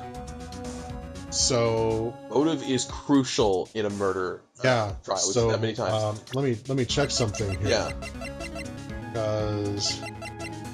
photograph the scene of the murder in the DL6 incident. Yeah, we know from Polly that somehow everything that's going on here has to do with DL6, and the victim was connected to DL6, and Miles is connected to DL6. Yeah, well, the victim was... I've forgotten what his relevance was. Wasn't he the... Robert Hammond was... Wasn't he the prosecutor who... Actually, Robert Hammond was the defense attorney for the man who was accused of committing the crime of the murder that the DL6 incident surrounded, and he was accused and convicted based on Mia and Maya's mother's premonition, but was later cleared of all charges by Robert Hammond, who got the guy off and cleared his name. Okay, I'm gonna go on a limb here.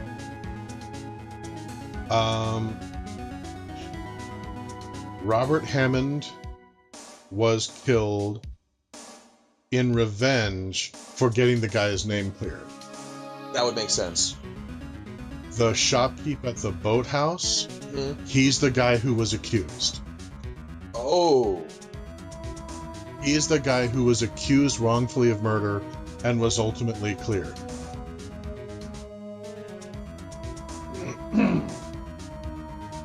Hey, who was the prosecuting attorney for DL6? That has not been brought up, but it would fit with the timeline if that were Karma. I wonder. I mean, he's certainly old enough. He's been practicing long enough. He was already a prosecuting attorney when Edgeworth's father, the victim, died. So yeah. Okay, I'm not saying it has to be this way. I don't want to commit myself to this. I reserve the right to change at any point in time as more evidence is brought forth, but this is sounding right. I mean, we've seen that the guy is a maniac. Yeah. And he's obsessed with absolute control. Absolute control, total perfection. Over the cases. The image of perfection. I mean, Edgeworth, I'm about half serious when I say that he probably killed the mafia woman, because otherwise she would just have her goons finish the job that she had initially ordered them to do on me before. I don't have definitive evidence that Edgeworth did not have her murdered, but there's absolutely nothing to suggest that. But Von Karma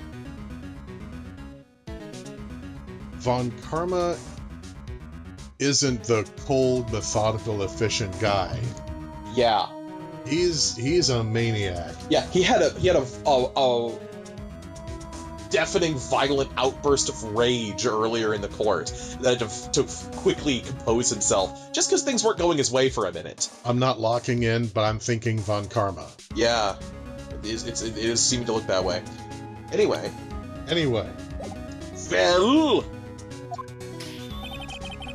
The guilty party has to be the other man on that boat. Assuming there were only 2 men, assuming there was only 1 boat, which we don't know.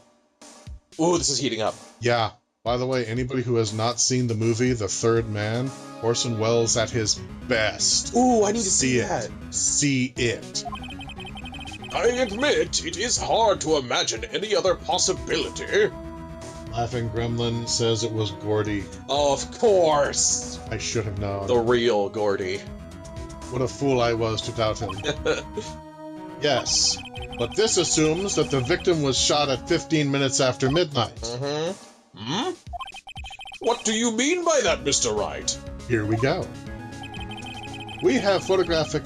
No. We have photographic evidence of the time of the shooting.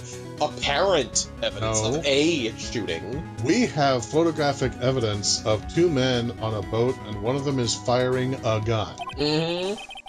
The timestamp on the photo says 015. Remember when I was saying that the other guy in the boat wasn't really looking like he was being shot? He was looking just like he was really surprised. He's just like, Yeah.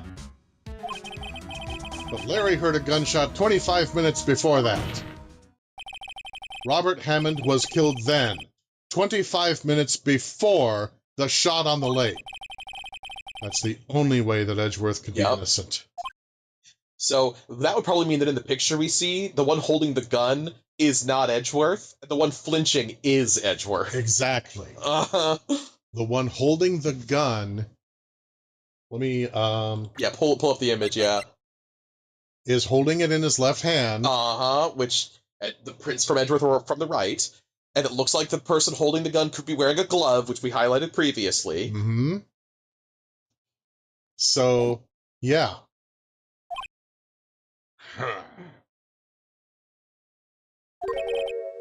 Mr. Wright, are you quite bad? Explain who the 2 men on the boat are. Okay. Edgeworth and the murderer. Uh-huh. That is the crux of everything. Edgeworth and the murderer. Mm-hmm.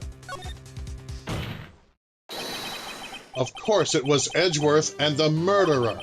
After the murderer killed Robert Hammond at 11:50, he assumed the guise of Mr. Hammond and met Edgeworth. Yay! Fake Hammond theory!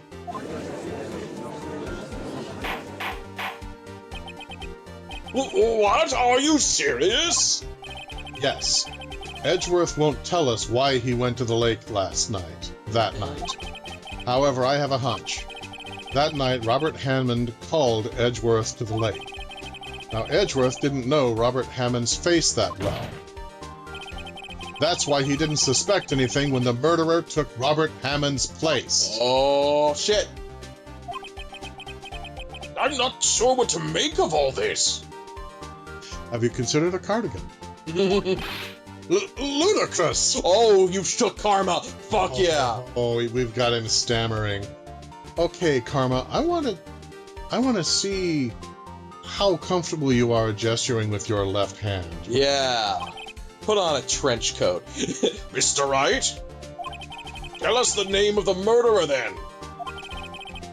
The murderer's name? Right, it's... Miles Edgeworth. A lot of heart. I don't know.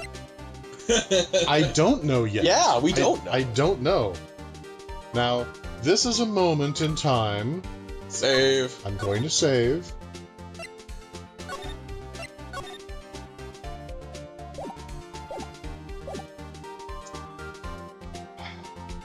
Because the real question isn't who is the murderer. Mm-hmm. In this court of law, that doesn't matter. Yeah. Not right now. What matters is, do I need to falsely accuse someone to buy more time, like I have before, or are we at a point where I can genuinely say all the evidence points towards innocence, therefore maybe don't kill the guy? Yeah. Which is what it should fucking be, but it often isn't in this court. I don't know which one the game is looking for, so my first shot, I'm going to fall back on actually doing what I would hope a lawyer would do under the circumstances, and say I don't know. I don't know. Actually, I don't know the murderer's name. You don't know? Yeah. Oh, you can't say Lana Miles would be able to tell whether Hammond was a guy or a girl. That much, yeah. It would have to be a man if they were going to pretend to be Hammond. Bah! Again, you waste my time. It's not your time, Karma. You have given your time to the court. It is the court's time, and the court gets to decide how to spend that time. Yeah. Not you. Sit down, shut up, have a Coke and a smile. He does gesture a lot with his left hand, doesn't he? Yeah, that's where he does all his gesturing, is with his left hand. Yeah, I was thinking before, but I didn't want to, absolutely... Yeah. But now that I'm looking at it, I'm like, yeah, okay, suspicion confirmed on his handedness. He's left-handed. Yeah, and in his nervous tick, his right hand grips his left arm, which, actually, that's not very significant. It went by fast, but you know when he yelled and roared at the court? Uh-huh. He clutched his right shoulder with his left arm when he did that. Okay, so, I mean, this isn't a guarantee, but it leans towards him being left-handed. Yeah. He clutched, he snaps, he points, all of it he does with the left. I would love to be able to call him to the stand. Yeah. And ask, start with the basics, just since we're in the country of California. Ask him if he knows formal kanji. When he says he does, because of course he will. Yep. Ask him to demonstrate his knowledge of formal kanji. Give him a piece of paper and a pencil, or a pen. And then when he does, hold it to the judge and say, Your Honor, Mr. Von Karma has just shown that he is left-handed. Like the murderer. Bam, bam, bam. Yeah, oh yeah. I don't see that.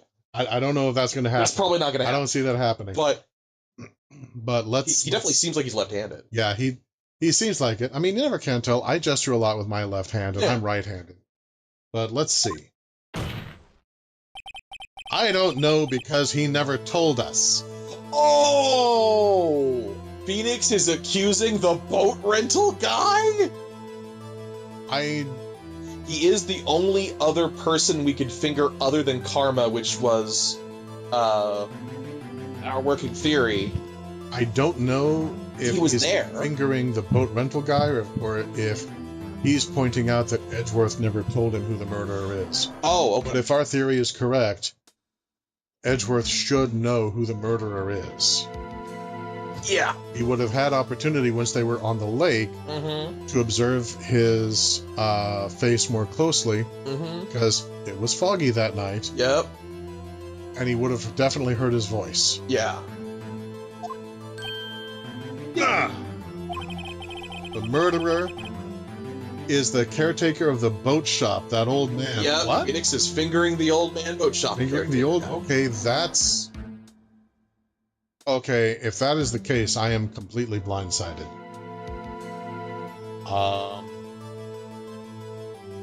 Or is he just buying time? Let's find out. He might be buying time. Hard to tell at this point.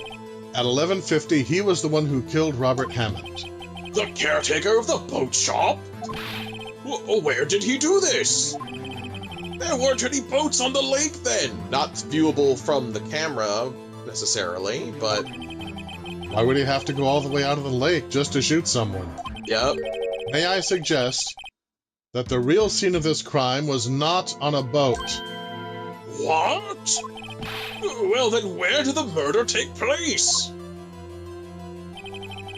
Show the judge where the murder really took place. Let's see. Alright, so that van up there, that's Lana's van, which is also where the camera is. Yeah, this is the... that's the hot dog stand. This is where the old man's boat shop is. So he might have... If the old man actually shot him, then he would have shot him when he went there to if he went there to rent a boat, he would have shot him then. And there. Okay. I may have called this completely wrong. Yeah, this is taking a turn. This is distinctly taking a turn. I was so sure that it was Von Karma. Yeah. Okay, hang on a minute. It's Y button, yeah. Well, no, I was hoping to save again, but I can't do that. Oh, nope. Okay, I'm gonna... going for broke. I'm presenting the boat shop. boat shop. Now, mind you, whether or not the old guy did it, the boat shop is still my guess for the scene of the crime. Because, I mean, what you're gonna shoot him over here and then just drag him all the way? Yeah, no, he would need to be near the get him boats. Yeah, and then just like, oh hi, Gordy, and just no. yeah, because we know that Robert Hammond was found in the damn lake, which. Yeah, presumably that means his body was taken out and dumped there. But you didn't have to be killed in the lake for that to happen. Could have been in the boat shop. Yep. Take that! Here, of course, the boat shop where he lives. That way he could meet with the victim without anyone seeing. Uh-huh. You have proof that the boat shop was the scene of the crime. Oh, this guy. Recall Larry's testimony, if you will. There's Larry searching. That night he was out on the lake in a boat searching for something. He finds it and returns the boat. Then, just as he's starting to head for home, he hears a gunshot. Dude, on a quiet night, the noise of a gunshot travels a long way, though. Yeah. But I do believe that it took place in the boat shop. He heard a gunshot, Your Honor, even though he was wearing headphones at the time. In other words, the gunshot was very, very close by. Little flimsy, but... Okay. Remember, now that I'm thinking of it, I am remembering this was a .22 pistol. Oh, yeah. A .22 doesn't make as much noise. I say a .45, so okay. I'm going to retract some of that. All right, that means Phoenix's argument stands better. And where would that be if he had just returned a boat? The boat shop! Mr. Wright, what happened that night on Gold Lake? Please tell the court from the beginning. Yes, Your Honor.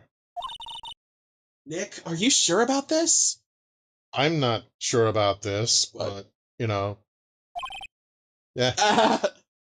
Not really. Yeah, Phoenix tends to bullshit when he's in a corner, and this is probably another example of that. This is another example of that. He's buying time.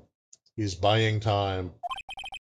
But I think if I start at the very beginning, and I take it slow, I might just be able to figure this out. Cool. That night, the caretaker of the boat shop called Robert Hammond to his shop.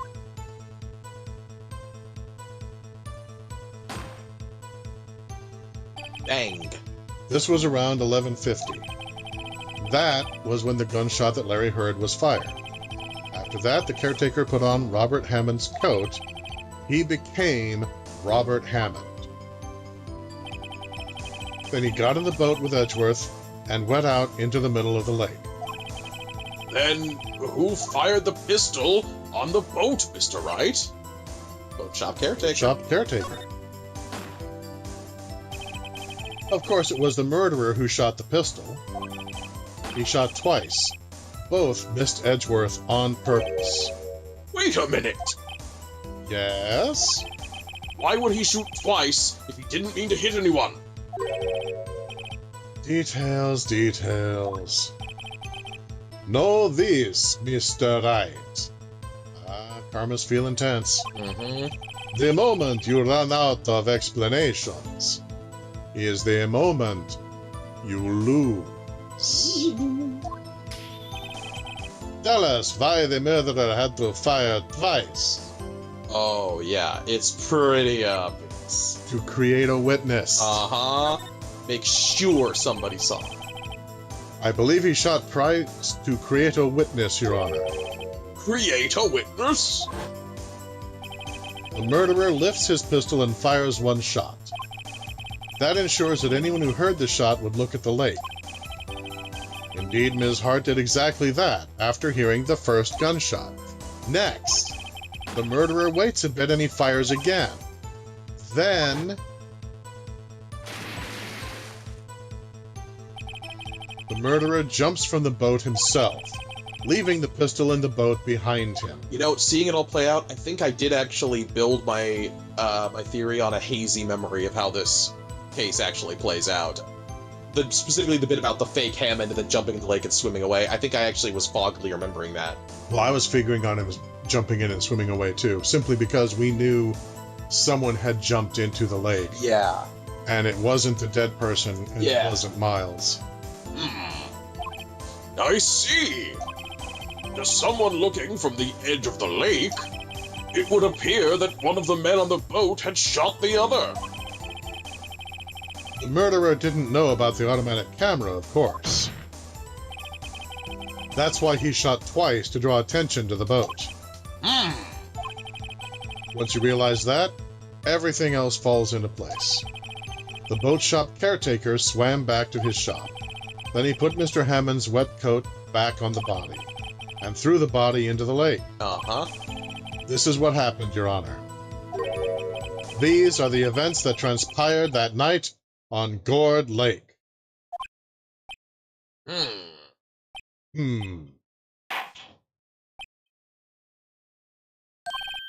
Bailiff, bring out the witness from before. The boat shop caretaker, quickly! Hummin', clack, clack, clack. Murmur. Very well. While we are waiting for the caretaker, I would like to ask the defendant, Miles Edgeworth, a few questions. Ooh! Start talking, Edgy. Oh, this should be interesting. Mr. Edgeworth, please take the stand. Apparently, in the country of California, you do not have the right to avoid testimony.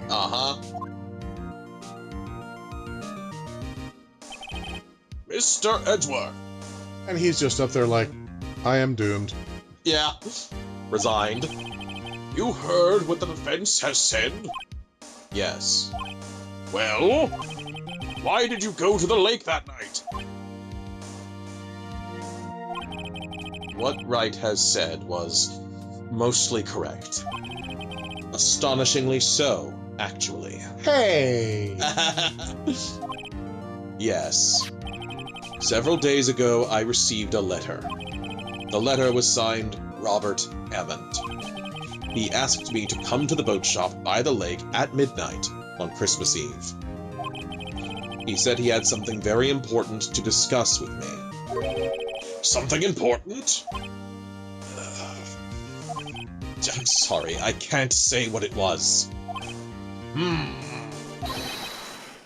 Your Honor, sir, says the bailiff. Bailiff, we are conducting a trial here. I ask that you remain quiet. The witness has disappeared. He isn't at the boat shop either. Interesting. What? What should I do? Find him quickly. We cannot allow him to get away. I think he was wearing his running shoes, Your Honor. He just already be gone. Dude, I was so sure it was Von Karma.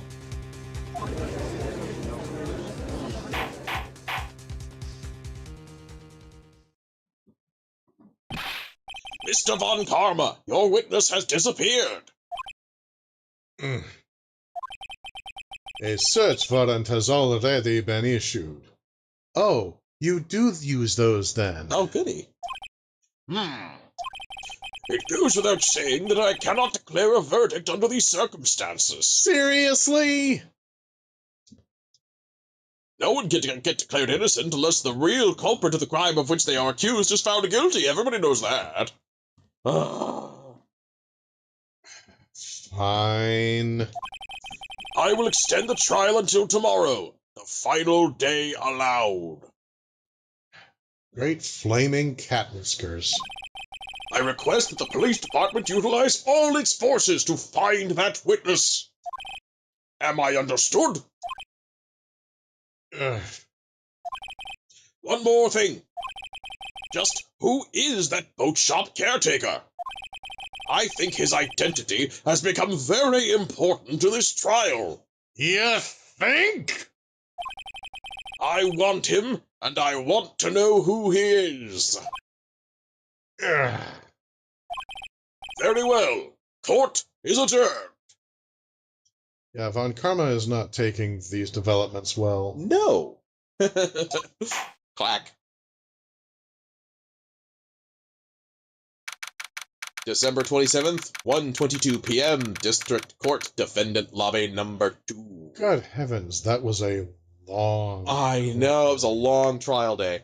That was like 10, 11, 12, 1. That was well over 3 hours. That's a million years for this system. Yeah.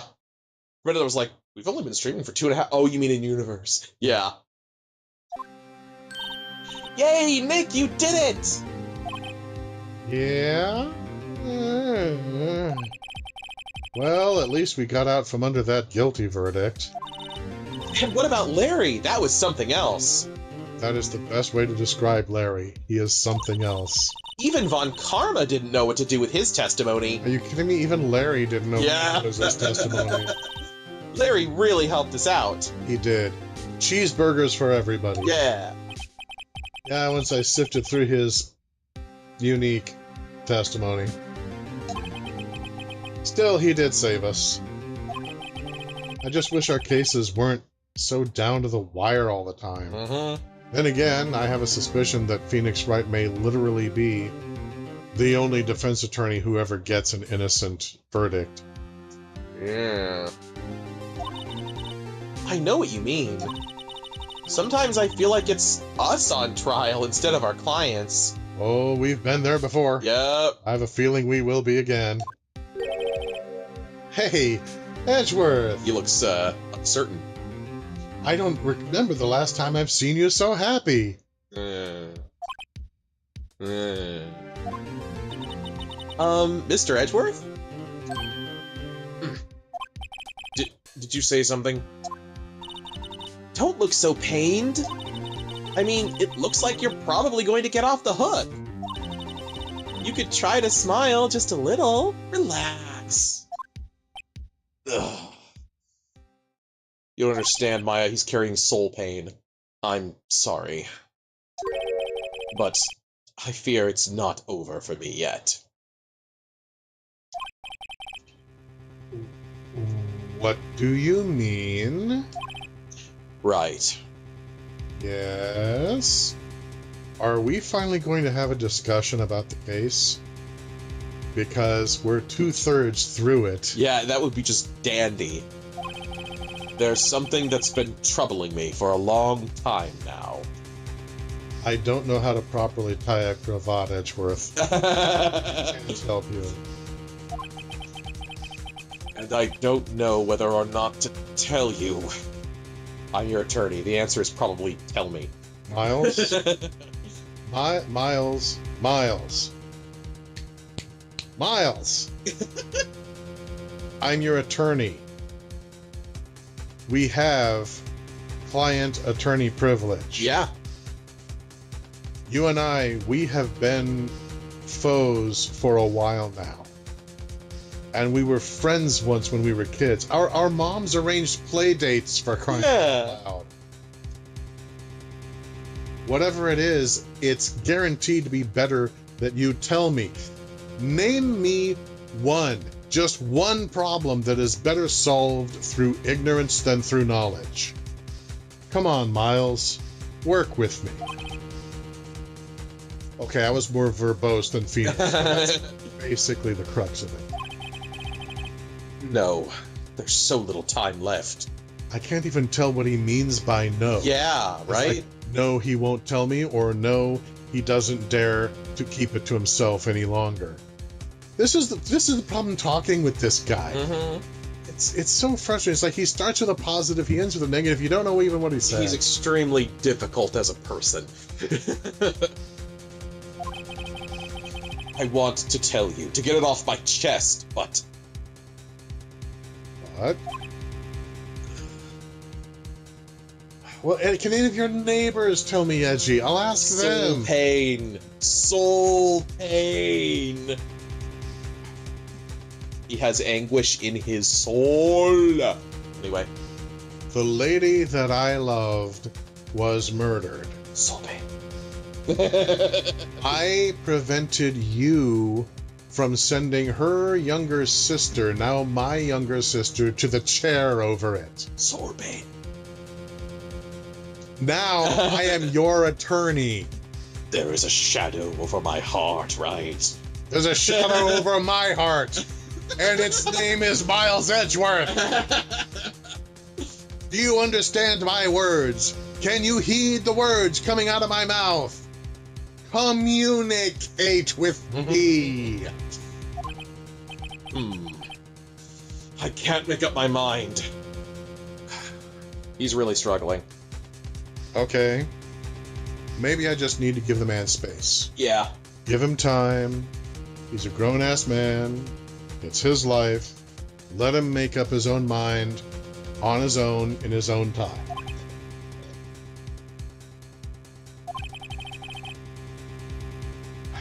Okay, he's had enough time. What is this about, Edgeworth?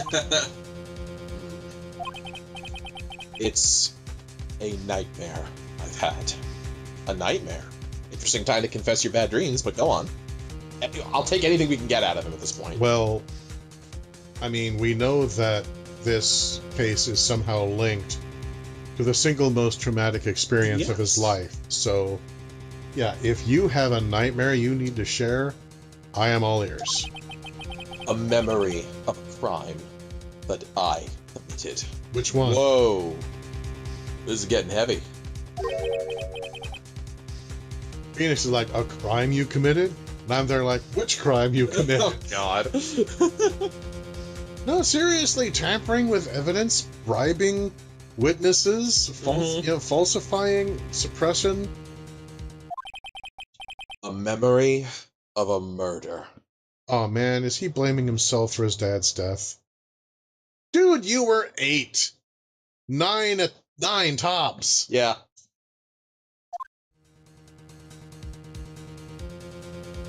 To be continued.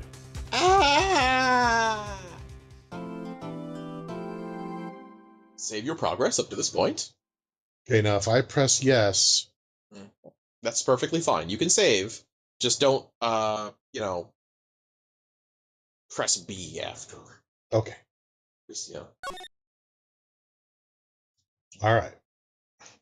And that, gentle viewers and listeners, is...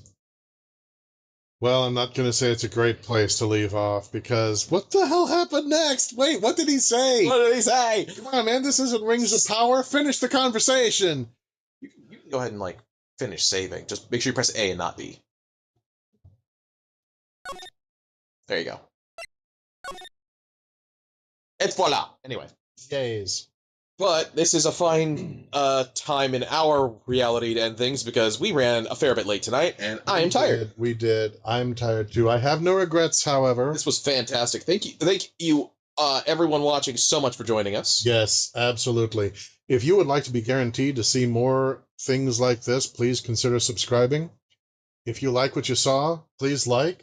In the meantime, we're going to let you get back to your lives, and we're going to get back to ours. But before we go, I'd like to take this moment to thank all of our patrons and supporters, present and future, with special thanks to Cryptid Rhea, Guinevere, and ADFE, and most of all, extra special thanks to my personal savior, Laughing Gremlin. This channel could not be what it is without your support. Thank you. And if you would like to support what we do, please consider becoming a patron at patreon.com/Coyote de la Mancha. If you do, please send me please send me a new pair of lips. These ones are worn out. Please let me know via email or a patron message if there's a particular color in which you'd like to have your name displayed. Alternatively, you can give a one-time gift at ko-fi.com/Coyote de la Mancha. And finally, a huge thank you to all of you who have been recommending us to your friends and circulating the links. The signal boost has really been helping. Thank you. Yeah. And so, until next time, talk to your attorney. Yes. Make sure he's your attorney. Make sure he's not a cop pretending to be your attorney. Yep. Never talk to the cops. Never talk to the cops. But talk to your attorney. Yes. And also, if the awesome 17-year-old girl is feeling like she's not being helpful, let her know that she is. Yes. For crying out loud, it costs you nothing, and it can just It brightens the soul. Mm-hmm. And so, with that in mind, we will see you, gentle viewers and listeners, sometime again.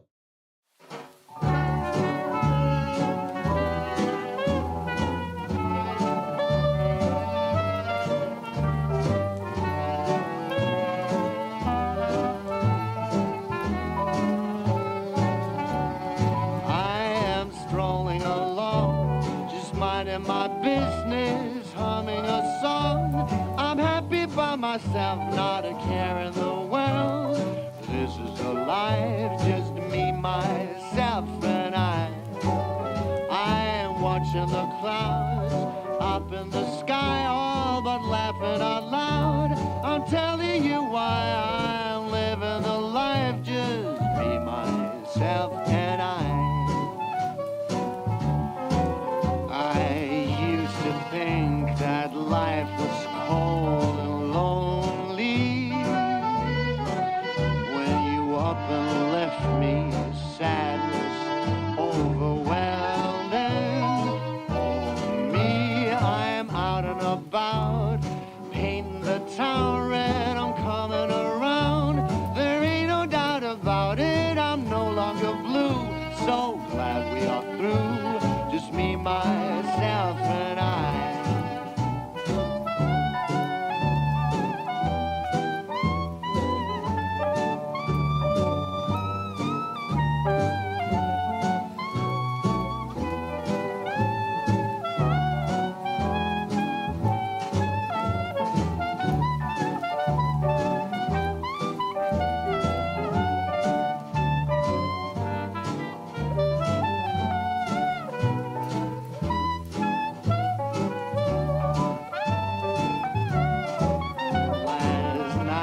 Cried, I thought I'd die without you. Those tears are gone, no, I don't even care about you. I'm happy again, life